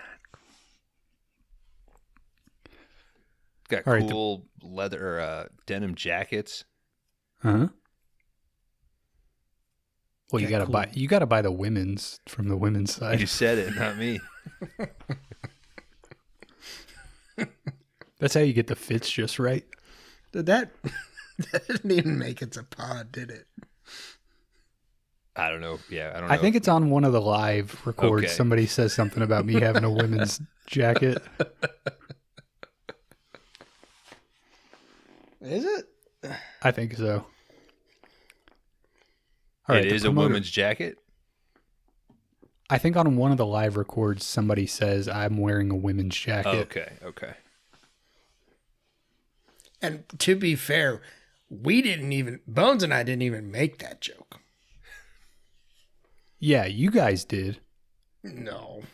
Yes. We heard that joke from somebody else. No, my wife said, "Is that a new jacket?" And then you guys said, "Did you take that from your wife?" So you did make the joke that it was a women's jacket. Well, she was asking She was asking when I got it. from her closet. My favorite thing about the whole incident was how serious Kron was, like how just in the zone he was trying to order us pizza. And Dan is in the back of your truck just waylaying you about the jacket. And then we went into the grocery store and it just continued. And you have this way of like your tunnel vision of like, I'm just tuning Dan out. Yeah. Is so fucking funny to watch. I've been doing it for... I know. And I just got to walk behind you guys and enjoy it. And it's great. Dan plays to an audience of himself. Mm-hmm. And that is always the best entertainment. All right, this promoter walks out to the crowd. He says, "Please put your hands together for spastic colon." Spastic colon. The band starts ripping into their first song. After the first verse, Martin just kicks the lead singer right off the stage and takes over vocal duties. He finishes the song and then for some reason vomits up a bunch of green goo onto some chick in the front row. This is like the most metal thing.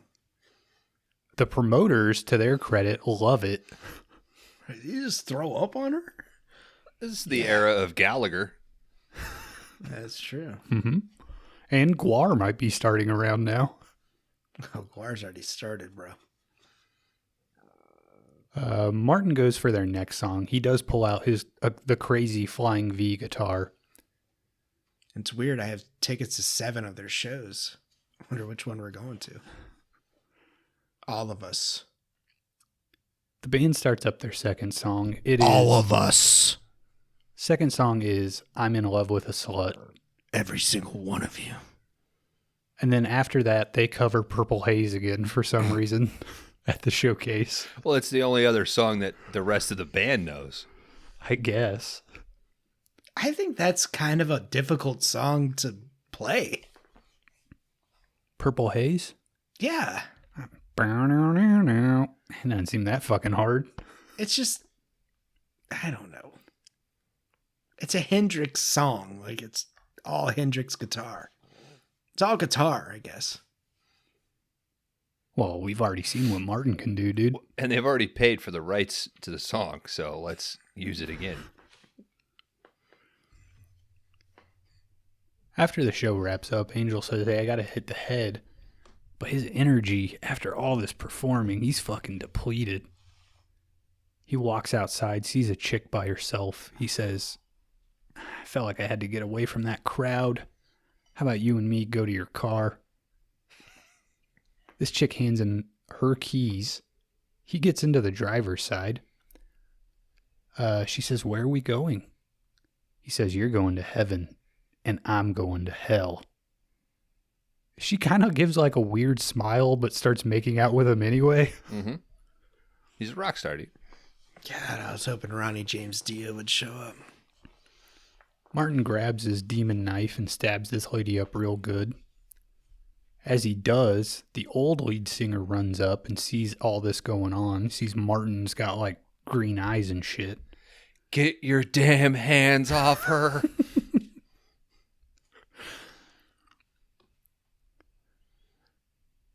He takes off running. Martin gives chase. Martin catches up with him and kills this guy as well. They do like a weird thing. Like, I think Martin just stabs him, but they do a weird thing in the audio where the lead singer's voice is like, "Ah!" Sounds like he fell down a massive well that's like under the stadium for some reason. Did you mention that he put his heroin kit behind the stage? I did not, but this is somewhat important. Okay.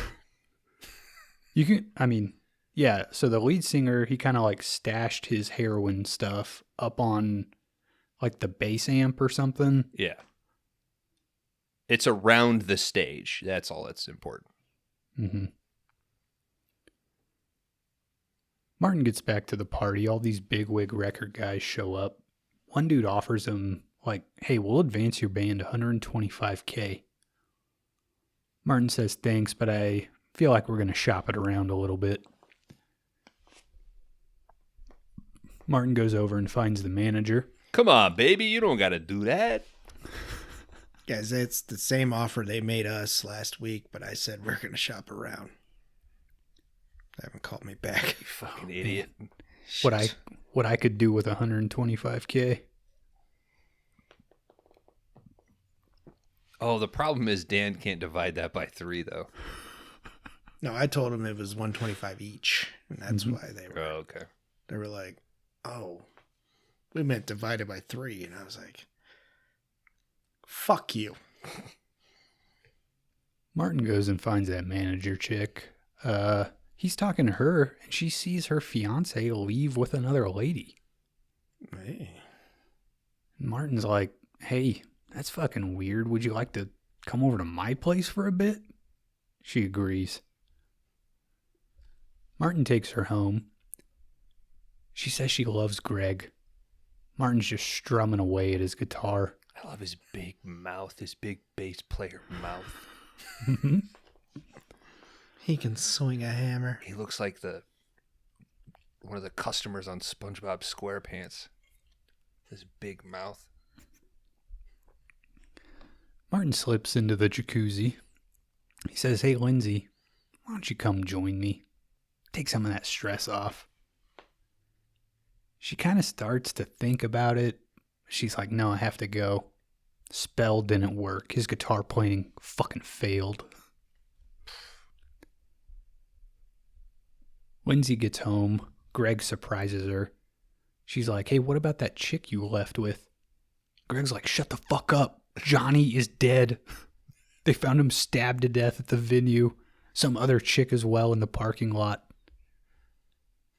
Greg says there's a maniac on the loose. I better stay here tonight. You guys ever tried that line? And they're fucking engaged. Wow. And she won't even let him stay at her place. She's old-fashioned, man. Traditional values, dude. Yeah, her dad And owns she's a Tracy construction Lord's a fucking porn star. company. Not the character. Yeah, she's Lindsay, the good girl manager, dude. Yeah, dude. A terrible manager. Do you think Lisa Ann actually ran for vice president? God, I fucking wish. Something would have finally got me to the ballot box, you know? I write her in every time I go up there. Mm-hmm. It's got to be better than what we got now, right? I don't know. I don't believe that she can see Russia from inside her dryer.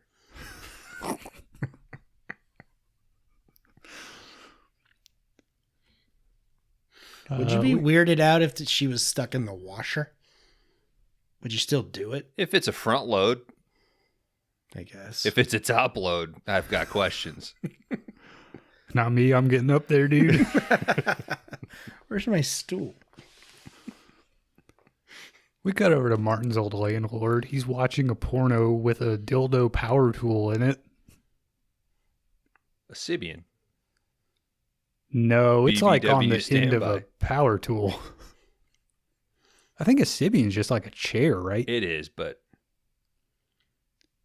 I've watched clips of Howard Stern I before.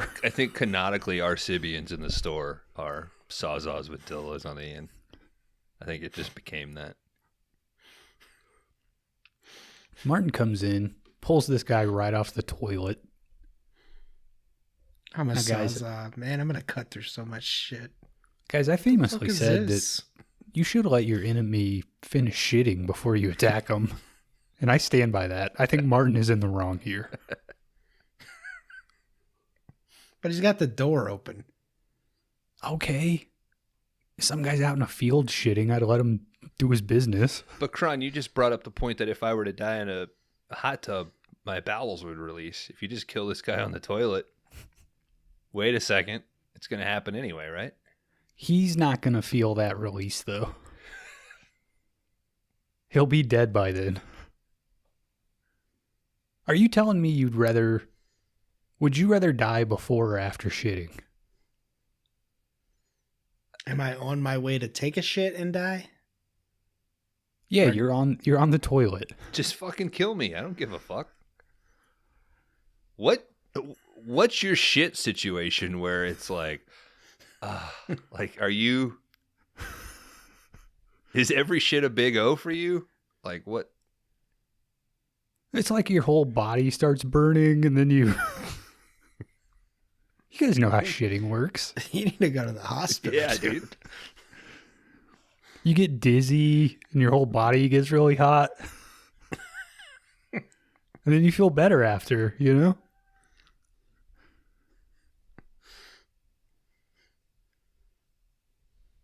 Pull a clump of your hair out.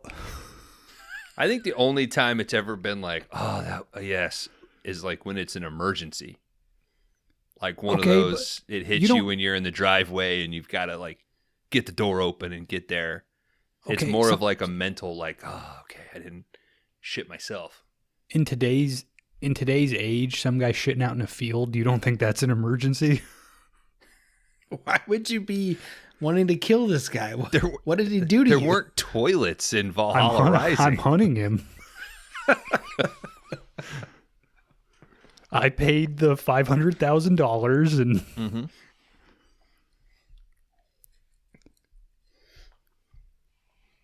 All right, Martin pulls this guy off the toilet. He goes to kill him, but he just like ends up busting up his TV instead. Cut over to the next morning. LAPD shows up looking for Martin. Ladies start kissing this detective, but there's a bit of a miscommunication. They end up stabbing the guy and then shooting him. Oh, that was pretty funny. Yeah.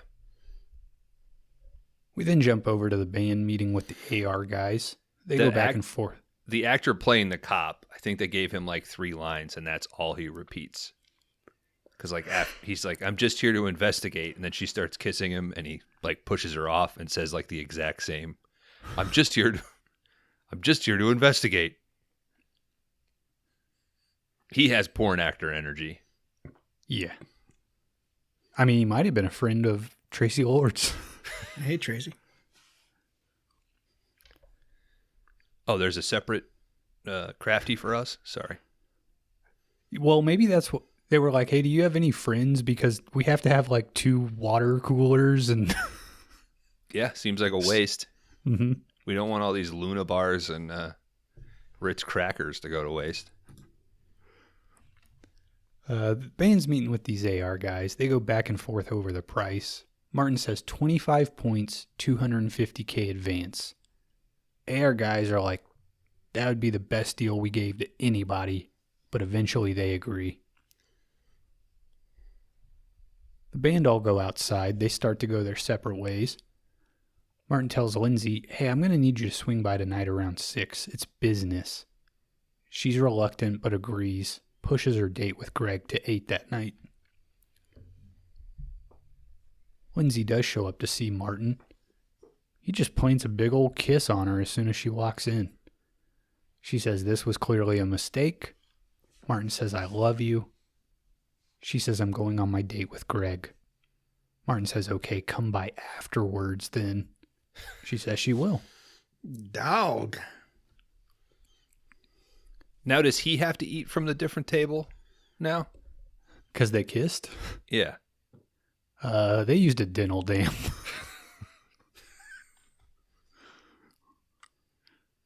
He's like, this is fucking Tracy. They kissed Lords. through Fuck the that. pepperoni cutout. Yeah. Greg rolls up to Martin's place. Greg says, quit trying to come between me and Lindsay. As he's leaving, he catches one of these demon chicks' reflections. He sees her face is all fucked up. Who is he to judge with this giant mouth? As Greg leaves, he sees who he thinks is Lindsay walking into the house, but it's actually some groupie chick that one of Martin's women invited over. Because she says she doesn't want to eat out tonight. Yeah, why would you want to add another lady to this? No, the lady that needs to eat invited her over to eat her. Yeah. She's using Angel as the bait. Yeah, but still, I don't This chick they invited over. still have a good time. Yeah, let her have some fun. Let her take a dump. Then you can kill her. I mean, to be fair, it does seem weird that Angel wouldn't want to be involved in getting a piece of the meal, right? Well, he loves Lindsay now. But I'm saying, but getting to feed? the nourishment, yeah, the Yeah. feed aspect of it. Unless he's just waiting for what's her name to kill her. Did you poop first? Okay. This chick does catch. It's that's Joker's, as Jack Napier's thing. Did you take a poop before I blow your brains out? I just like the feel of it. This chick catches on. She starts running around. Martin helps kill her. But Greg's watching. He sees all this go down. Good joke here. It's like, from now on, we eat out. Greg runs out, tells his buddy, like, hey, go get the cops. There's some weird shit going on around here. Oh, wait, sorry. There's another good joke here, too. And that's when Martin opens the closet door. Yeah, and the detective falls out. Yeah. I think he says yells her name. Yeah. Like I said, very sitcom-y. Mm-hmm. Like whenever they're in the house together. Yeah, real Fours Company. A real full house. All these cops show up with the rest of the band. They want to look around. Martin's like, sure, come on in. Also, they say, Martin says, this guy Greg, he came over just a bit ago. He's making up all these stories about me. He's getting worse and worse. We're still in a band, by the way, though. Yeah. Like, we're best friends, but we hate each other. We got a gig later. Eventually, the cops are looking around, but it's like everything's checking out. So they're like, hey, we got no reason to be here, dude. They drag Greg out. Martin asks the chicks after everybody's left where they hid the body. They open up the washing machine and like a leg flops out of it. Pretty good little gag. yeah. Oh, the detective in the closet may be after this, then. Yeah, it might be. Martin tells his ladies everything has to be perfect tonight for Lindsay. This one chick in the group, her name is Michelle. She gets mad about this. She says, that's what I'm here for. Martin says, not anymore. Oof. I'm on Michelle's side. Martin, you stupid, dude. Later that night, Martin goes to look for Michelle, but she's gone. He sees Lindsay's address on a note on the floor. Cut over to Lindsay's place. She opens the door for Michelle. Michelle says, it's me against you for Angel. Lindsay's like, well, fine, because I don't even want him. This was in 1991, and it has the most 1980s posters in her house. Mm-hmm. I was like, holy shit. I mean, I kind of mentioned it last week, but I feel like even making a weird hair metal horror movie in 91 is pretty outdated. I mean, is like Nirvana around by now? Yeah, they're about to. First album. Yeah. Yeah, like Bleach might be coming out a month after this movie wraps. Michelle says, well, it's too bad because he wants you. She pulls a knife and starts chasing Lindsay around. As they're fighting, Martin shows up and breaks it up, but Michelle's still pissed. She ends up stabbing Martin. He pulls the knife out and stabs Michelle. She turns to a charred corpse for some reason. Bleach is already out. Nevermind's 91. Oh, shit, dude. Nevermind was 91? Yeah. 94 in utero? 93.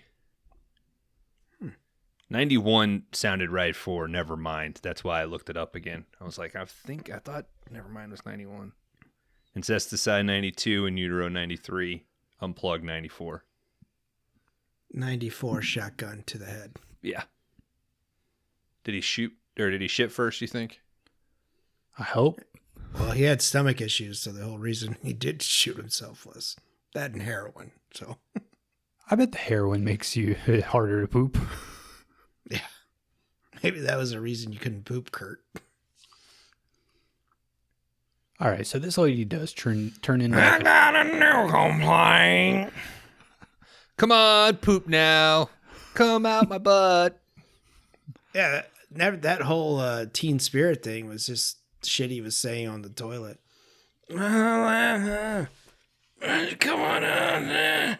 Come on and poop me.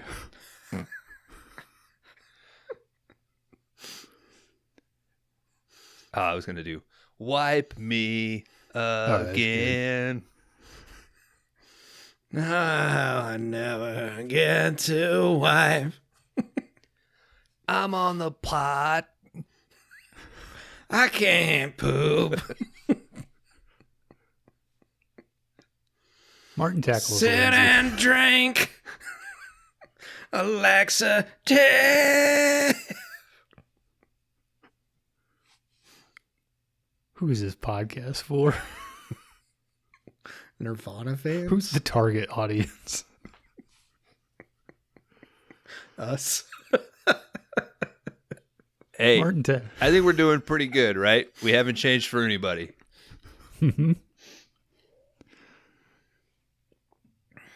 People have said, hey, here's how you can make the show more appealing. And we're like, nope, we're doing poop Nirvana stuff.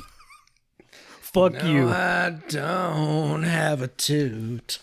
Start your own podcast if you don't like it.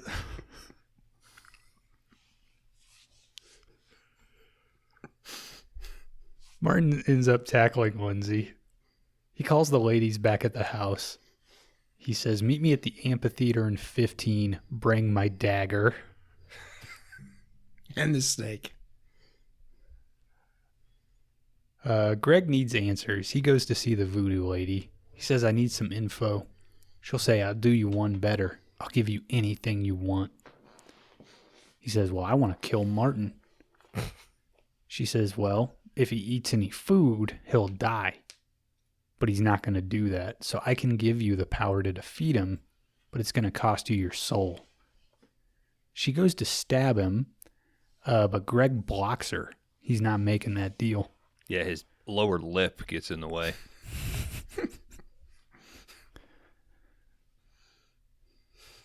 He went on to start the Bubba Gump Shrimp Company, dude. But he was the one that Lieutenant Dan warned about. Like, he got that thing caught on a tripwire. Yeah. You might want to tuck that thing in. You'll get that caught on a tripwire.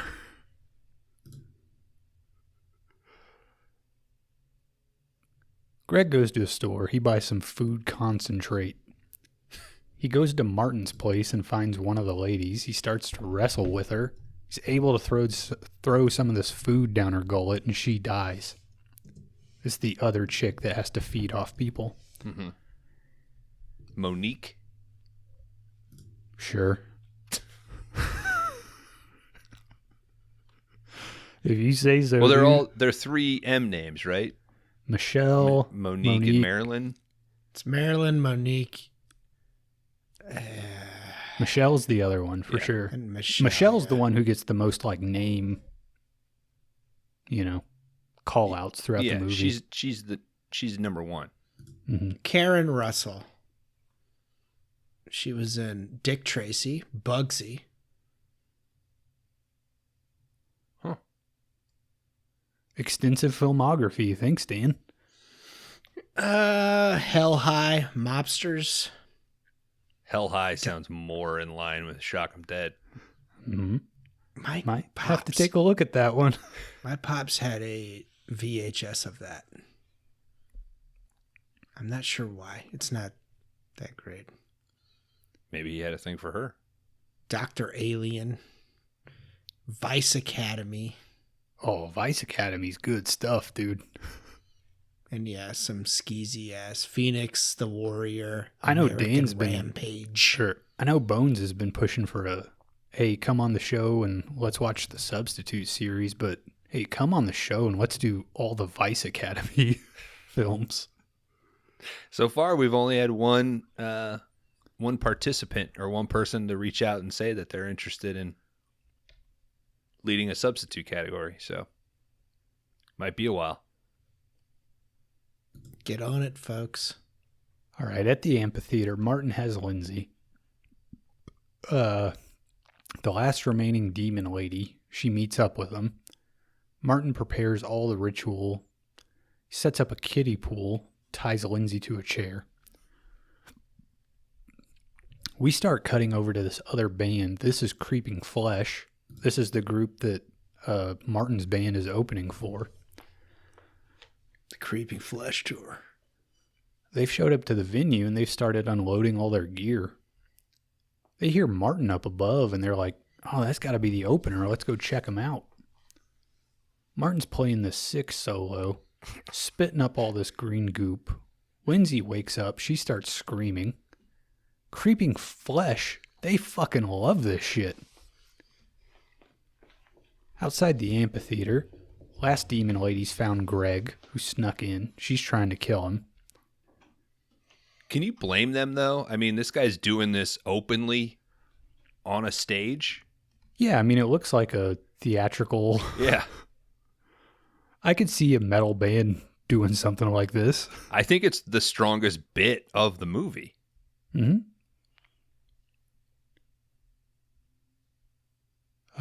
Angel dumps his special powder into the kiddie pool, tosses in a big snake for good measure. He goes to stab Lindsay and complete the ritual, but Greg attacks him, lip first. These guys start fighting. That was just one lip. The other one's just cocked back, ready to throw a hook. Yeah. That demon lady, she runs in to help, but a stack of amps falls on her and crushes her to death. Greg finds Johnny's heroin kit that's been up there the whole time. Thanks, Johnny. Mm-hmm.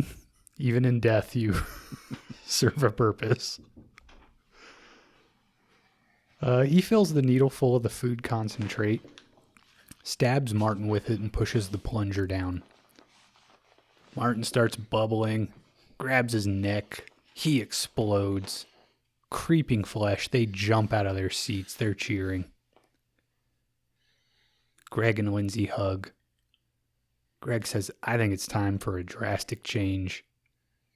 Lindsay says, you're going to take that job my dad offered you? Greg says, not that drastic. We cut over to the guitarist. I'm just getting lipo. That's when they reduce your lip size, right? That's what lipo means. She's like, no. It's like, okay. Bones, he only had 2 other movies, man. 9 months and some diagnosis murder episode. Oh, I'm giving the guy a hard time. I think he's quite capable in the movie. He's a good-looking dude. He's got good 90s hair. He was running his hand through it all the time. Mm-hmm. Big jaw, giant lips. Yeah. He's got it all, dude. Rock and roll. We cut over to that guitarist from earlier in the movie with the nose ring. He's waiting for a bus. The voodoo lady sits down next to him. He looks over. She smiles.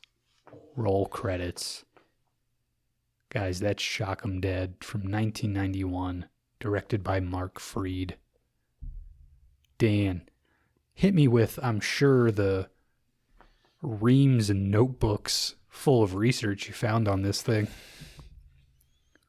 All right, gentlemen. This was released January 31st of 1991.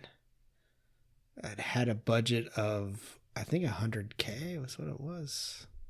Double check on that.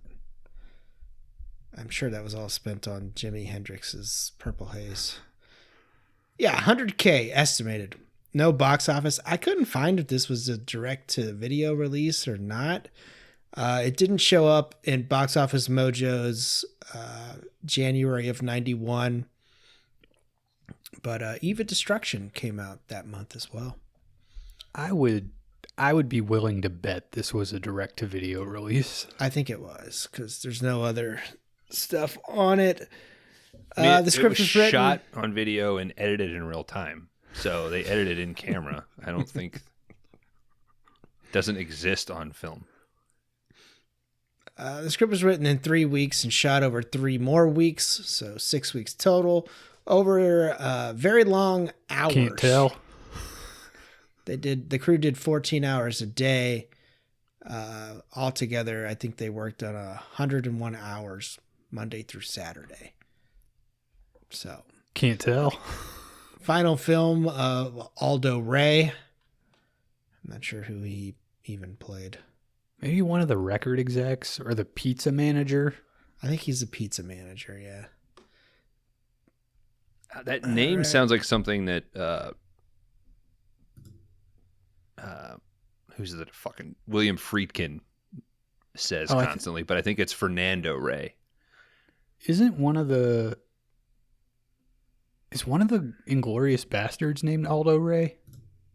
Yes, Aldo is. I think Brad Pitt is Aldo. Pitt's names. We did discuss Michelangelo Batio. Kron got him. Gina Parks, who plays Marilyn, also worked as a secretary to director Mark Freed here. The Mercedes-Benz used in the movie does belong to Mr. Freed as well, the director. Don't drive it over 6 miles an hour. Oh, I think Aldo Ray might have been the pizza owner, Tony. Yeah. Sorry. Linda Blair was initially considered to play Lindsay Robert, but they ended up with Tracy Lords. And there's some, like Dana C. Scott wore the same outfit that she auditioned in the film, and they do that like 3 other times. So that's about it. Brad Pitt plays the character Lieutenant Aldo Rain. So slightly different. I don't know if it's a nod to or what. I'd be shocked if it wasn't, honestly. Mm-hmm. But yeah, that's all I got, gentlemen, for Shock 'em Dead from 1991. Rate my box. Thanks, Dan. Dan, I'm going to give you a 2.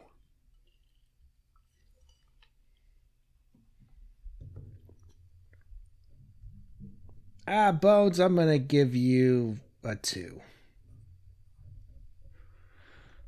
Bones, I'm going to give you a 2.5. Dan, I think the same. I'm going to give you both 2.5s. All right. Dan, you want to lead us off? Yeah. Shock 'em Dead, 1991, directed by Mr. Mark Freed. I think this is super 80s for being 1991, kind of a Castle Freak thing. I don't think it's as good as Castle Freak, but I like this. I think it's fun. I think it's your kind of run-of-the-mill, like, devil makes a deal booby type of movie. The acting, I think Tracy Lords is probably the best actress in this, and she started in pornography. So, but I mean, I had a good time. You're entertained, maybe a little on the longer side. 90-minute movie. I get it. Could have been 65. Kron, did you find anything about a sequel to this? No. I've never come across that. I came across a few things that said a sequel, but it's not even on Letterboxd or anything. Yeah, I think I'm a 2.5. I had a good time. I mean, it's got everything that you want from like this type of movie. So I wasn't upset that I had to watch it. So.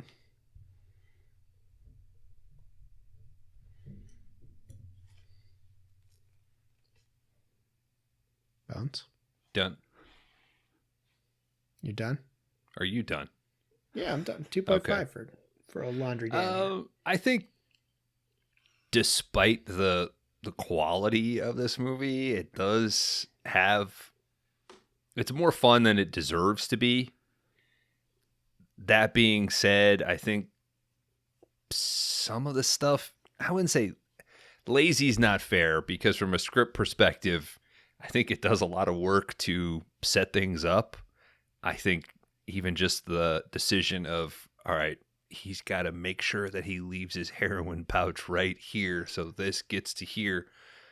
Like, from a script perspective, they kind of dot their I's and cross their T's. From a performance perspective, I think it's okay. It's suitable. I think guy playing Angel is much better playing Angel. Not very good at playing Martin. And that could just be direction and or script again, because he's not very likable, and it's not tragic in any way. It's just annoying. I think this movie succeeds in doing what it set out to do. I think it's self-aware. But on the rewatch, man, not to say that it's too long, nothing really popped. So I think this is kind of a one and done situation, or maybe a group watch, but nothing that I would go out of my way to recommend anybody. Honestly, if you want something that's a little bit more fun, go Black Roses, surprisingly. But Wow. I think from a technical score perspective, I come down at the same as Black Roses. So I am going to give it a 2.5. But if I were to say which has a little bit more staying power, go Black Roses. 2.5 for Old Bones.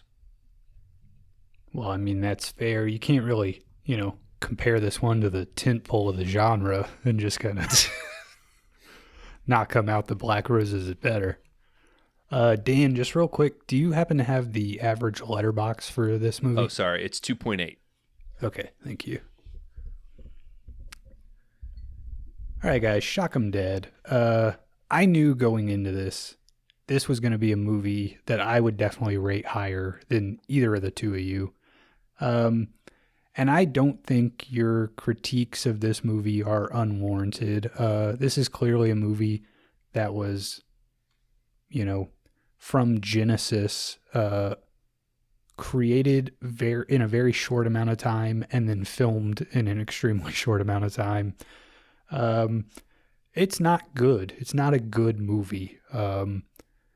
You could watch a lot of stuff that's a lot better than this. But I like these dumb heavy metal horror films. It is one of my favorite subgenres of movies. And I do feel like personally, my bottom for these movies is probably around a 3.0. But then again, to be fair, I think my top is probably around a 4.0. So we're dealing with a very, narrow range of what I could give any of these. But I do think I like them more than the average person. Bone said he wasn't quite sure if he would recommend this. I would definitely recommend this, but only if you're into this kind of movie. It's a good time. I think it's fun.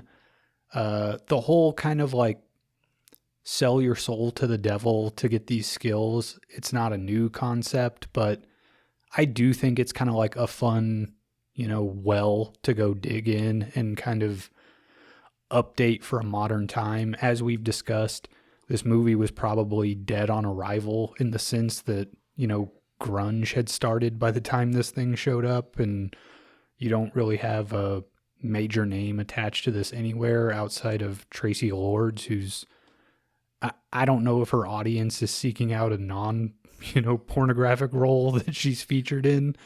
So this thing is just kind of like a ugly duckling all around. But I don't know, man. These movies to me are endlessly fun. I'm always fascinated by like the fake music that they come up with.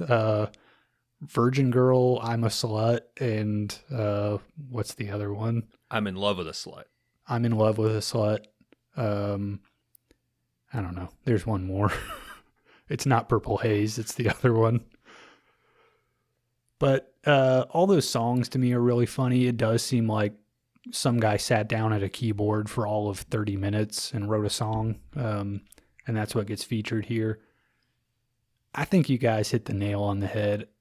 This is fun to me. It's not Black Roses good, but I'd probably be a 3.5 on this thing.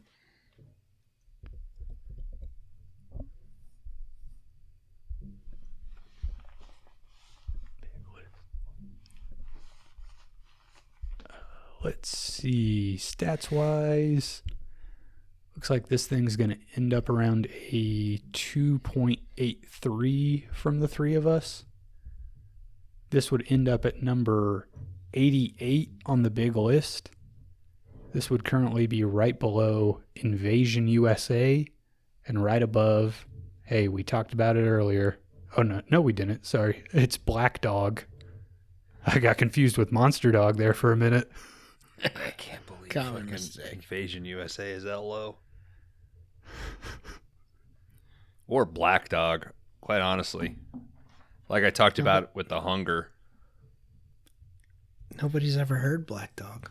No, but I feel like that's one where if we watched it today, I think it would probably bump up a 0.5 or so.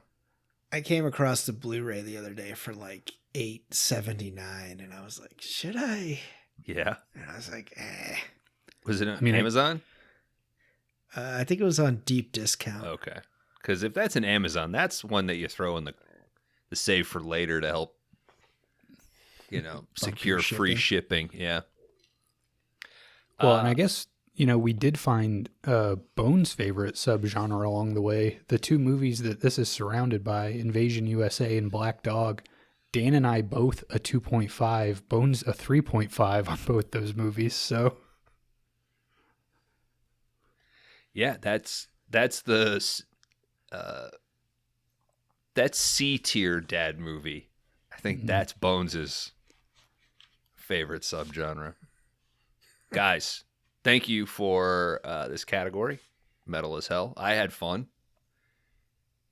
I hope the listener did too. But there's one thing to do at the end of every category. And that's a little something of eat, fuck, and kill. Kron, you led. It was my category. Dan, why don't you go first? What is your eat, fuck, and kill for Metal as Hell? And as a reminder, Valhalla Rising from 2009. Heavy Metal from 81. Shock 'em Dead, 91. I'm eating heavy metal.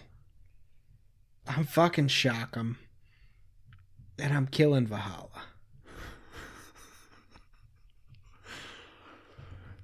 Go ahead, Kron. Break my heart. Bones, I'm sorry, dude. I'm going to eat Shock 'em Dead. I'm going to fuck Heavy Metal. And I'm sorry, I'm going to kill Valhalla Rising. I don't think it's a bad movie, but... It's not. It's not. You know I like this kind of bullshit that I brought. I rated Valhalla Rising higher than Shock 'em Dead. I'll say that. Shock 'em Dead's a fun one to dabble in every now and again, though. All right. Well, mine doesn't even matter. It does. If you were looking at this as Metal as Hell and you had those three choices and you watched them, I think, you would have to agree that Valhalla Rising is probably the most like metal. A metal band could watch that movie and be like, let's make a fucking concept album of that movie. Yes. Mm-hmm. Thank you, Dan. That is the essence of the category.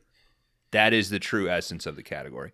I do think that as we progressed with Valhalla Rising to Heavy Metal, which is metal imagery with rock music, and then Shock 'Em Dead is a rock storyline, it sort of wanes that way.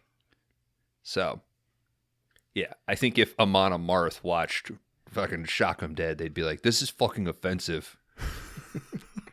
You know? I agree. I know, but that's the fun of it. So, but yeah, mine obviously I'm eating Valhalla Rising. I think I'd have to fuck heavy metal and Shock 'Em Dead reluctantly. All right, dude. It's Well, a reluctant kill, but I hope you got a weird knife that looks like a plant. I'm covered in runes and I got a pretty sick ass fucking axe, bro. I can also see the future. This is that thing where I feel like most people, most of our listeners, probably aware of heavy metal, right? Around our age, probably aware of it, aware of the VHS that came out in the 90s. I feel like they'll probably have a lot of the same stories as us. Shock 'Em Dead, I didn't look through Letterboxd to see a lot of my followers or people I follow, rather, who is familiar with that. I feel like Valhalla Rising is going to be the outlier. So,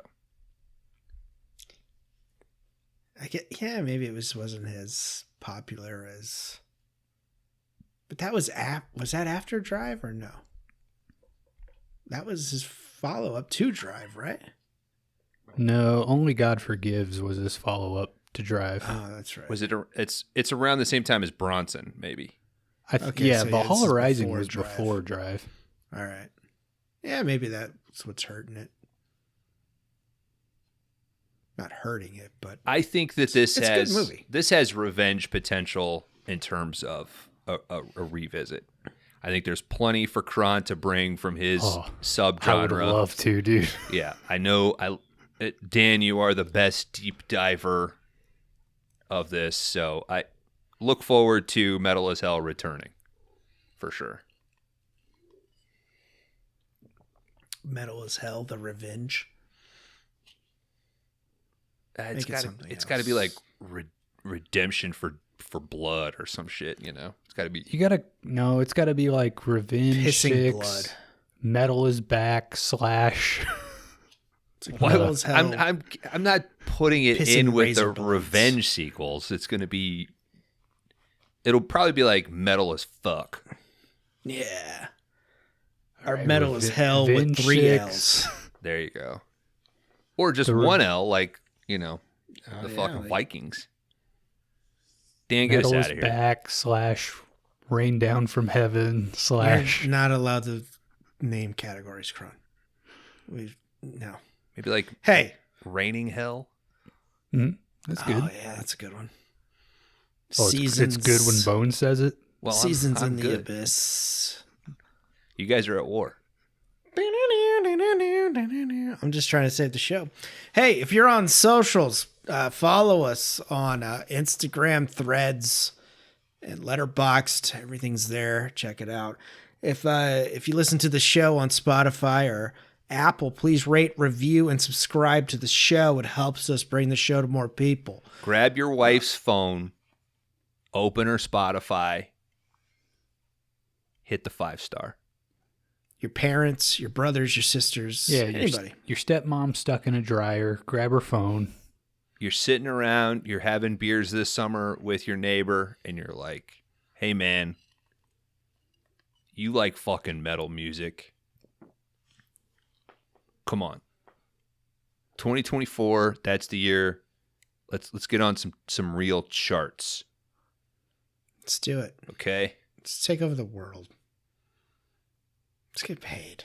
Play him that Sorcerer episode, because that seems to be everybody's favorite. Yeah. A Kron pick. But if you really want to fucking chat with us and hang with us, there is a Discord link on every episode of 5 Day Rentals that drops every Wednesday.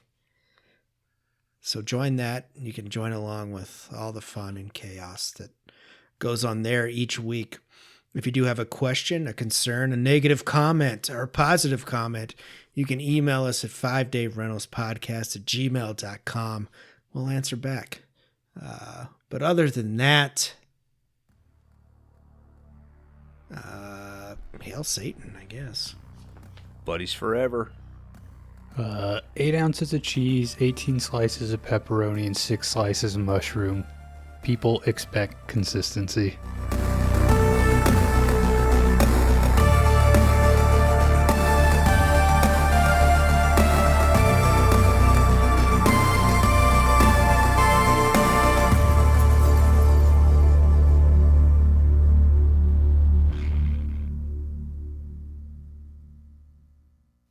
Welcome back, everybody, to the After Shower Show.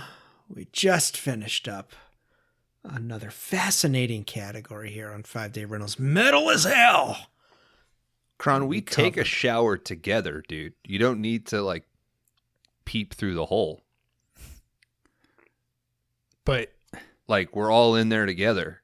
okay, but it's seen everything. Yeah. It's not wrong if you guys know the hole is there and I'm peeping. Then it's just... We know it's there. We've all kind of silently agreed that it's okay. I think it is wrong. The hole's like this big. Yeah. Yeah. I think it is.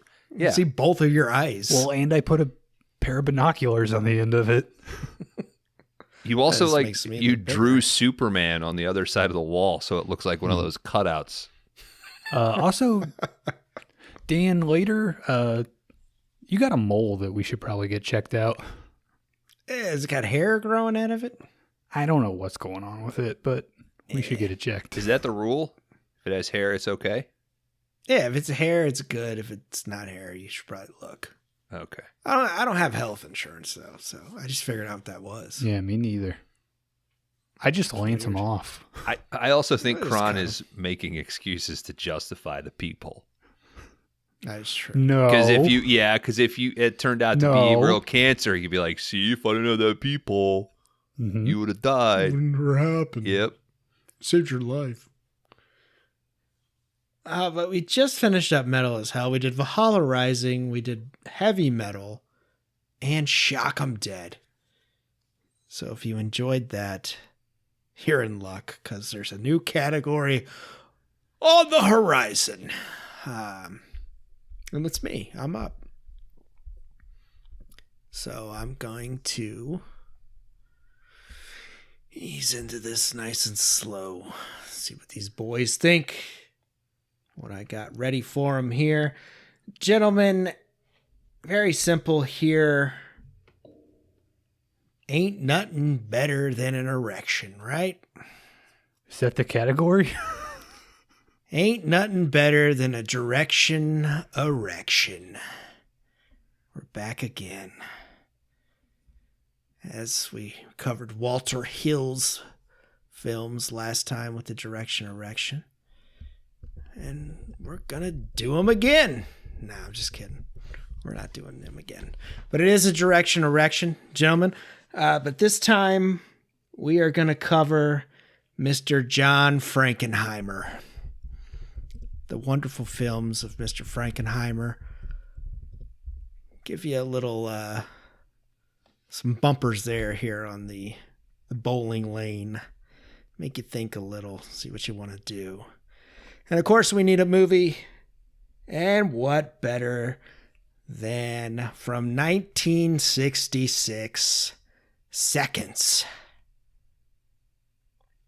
featuring Rock Hudson. Nice little, quick little black and chrome film here. Has anybody seen this? No, I'm familiar, though. I've not seen this either. Of course, this is streaming on the Criterion channel, which you two do have access to. But I will provide you a copy if you need it. A second chance at life. What would you guys do? Come back as a completely different person. Would you do it? Eh? Yeah, You're too busy looking up John Frankenheimer films. I'd come right back now. as Angel Martin, dude. Of course. But we will not be alone, gentlemen. We will have a guest on as well to help us out. And he will be coming to us live from Portland, Oregon, from our good friends, the weekly podcast Massacre. Murph will be joining along with us for this film. He's very excited to talk about it. And he just couldn't wait till the news got out to you two. Okay, I'll sit this one out then. Did you tell him the right date? Because we got like a little... Yeah, that's an off-pod conversation. All right. I just want to make sure. Well, now I guess I better double check. Yeah. Make sure I got it right. But yes, he will be joining in. He's very excited. This is a tough one, man. I think there's a lot in there that he covers a lot of genre. So I think he was a journeyman guy. He was also a fill-in. Somebody fucked this up. Let's bring in Frankenheimer to finish it. Yeah. A hated bastard from what I done my research on. A lot of people didn't like him, but he's kind of like Fincher. He has his people that like to work with him, and those dudes like loved him. And then everybody else is kind of like, that dude's a fucking asshole. So, but I think there's something there for everybody to kind of dip their toes into. He did kind of like the political thrillers a little bit there, kind of. It's what he's more, I guess, his more famous movies. But when you start to get in his later shit and some of his earlier shit too, you're like, he's got some straight up horror in there, and he's got some action flicks as well.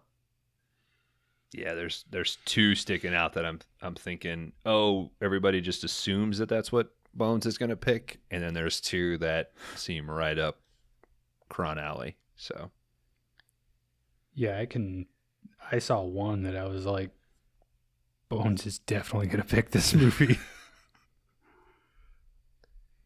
Hey, I might have those same thoughts, but you never know what's going to happen here on 5 Day Runs. I've seen one of these that I think kind of like Shock 'em Dead. I might like a little better than most people do. But I figured, we've had a lot of puppet chaos and throwing the category talk and all that stuff. So what better way than to kind of narrow everything down into a filmography that you have to choose from there. Yeah, So. I guess I could just focus on the John part of it, and that really opens up a lot of doors. It's a direction erection. You can't. I could just focus on erection. Well, I mean, what would you pick? A porno? Would you go into detail on every erection? And guess what? Murph's coming back on, dude. But yeah, he's very excited to come on. When I mentioned this to him, he was on board as soon as I said it. So, but I think you'll enjoy it. Like I said, you guys still have my logins for Criterion, right? Yeah, I started something on there just the other day, so I definitely still have it. Oh, they got some good shit out this month. I think it's popping on there. I think I started looking at. They have like a whole collection of like 1950 specific, like that year in noir, and I think I was looking at that. Hardcore noir, I think it's something like that. Yeah. Yeah, but it's like all 1950 only. So. And One Crazy Night or something like that, where they did like After Hours and Collateral. Yeah, on it all it takes right place now. in Yeah. one night. Yeah. Yeah. But yeah, it's on there. But like I said, I'll throw a copy into the G drive there. So if you need it. But yeah, nobody's seen this. I think we already talked about that. I have not. Okay. It'd be fun. I think you're thinking probably black and white Criterion. Like, yeah, fuck, but I don't know. I think you'll enjoy it. We open it. I mean, we've opened it up. Is it not a black and white movie on the Criterion channel? It is, but you know what that comes along with, the mindset of this is gonna be fucking boring. But I think it makes it easier because it's just two colors that my brain has to focus on. Sometimes color movies, I don't know what to talk about. I'm trying to keep track of all the colors. I can't follow the story. We're using blue. No, we're using green. Yeah, if it had been a black and white leotard, it wouldn't have stood out so much and shock 'em dead. I could have focused more on the essence of the dancing, and less the ridiculousness of the unitard. So if they put out a Shock 'em Dead black and chrome edition, Kron, that's a must buy? I just like halfway unplug the cable on the back of my TV and it turns everything to black and white. So, All right. But yeah, we're in a direction erection. We're doing John Frankenheimer. Next week is Seconds from 1966. Murph, so happy to have you back. Should be a fun time. 4.5 hour episode. We're going for 5. Crash and burn. Crash and burn. crash and burn. Did you poop first? Okay.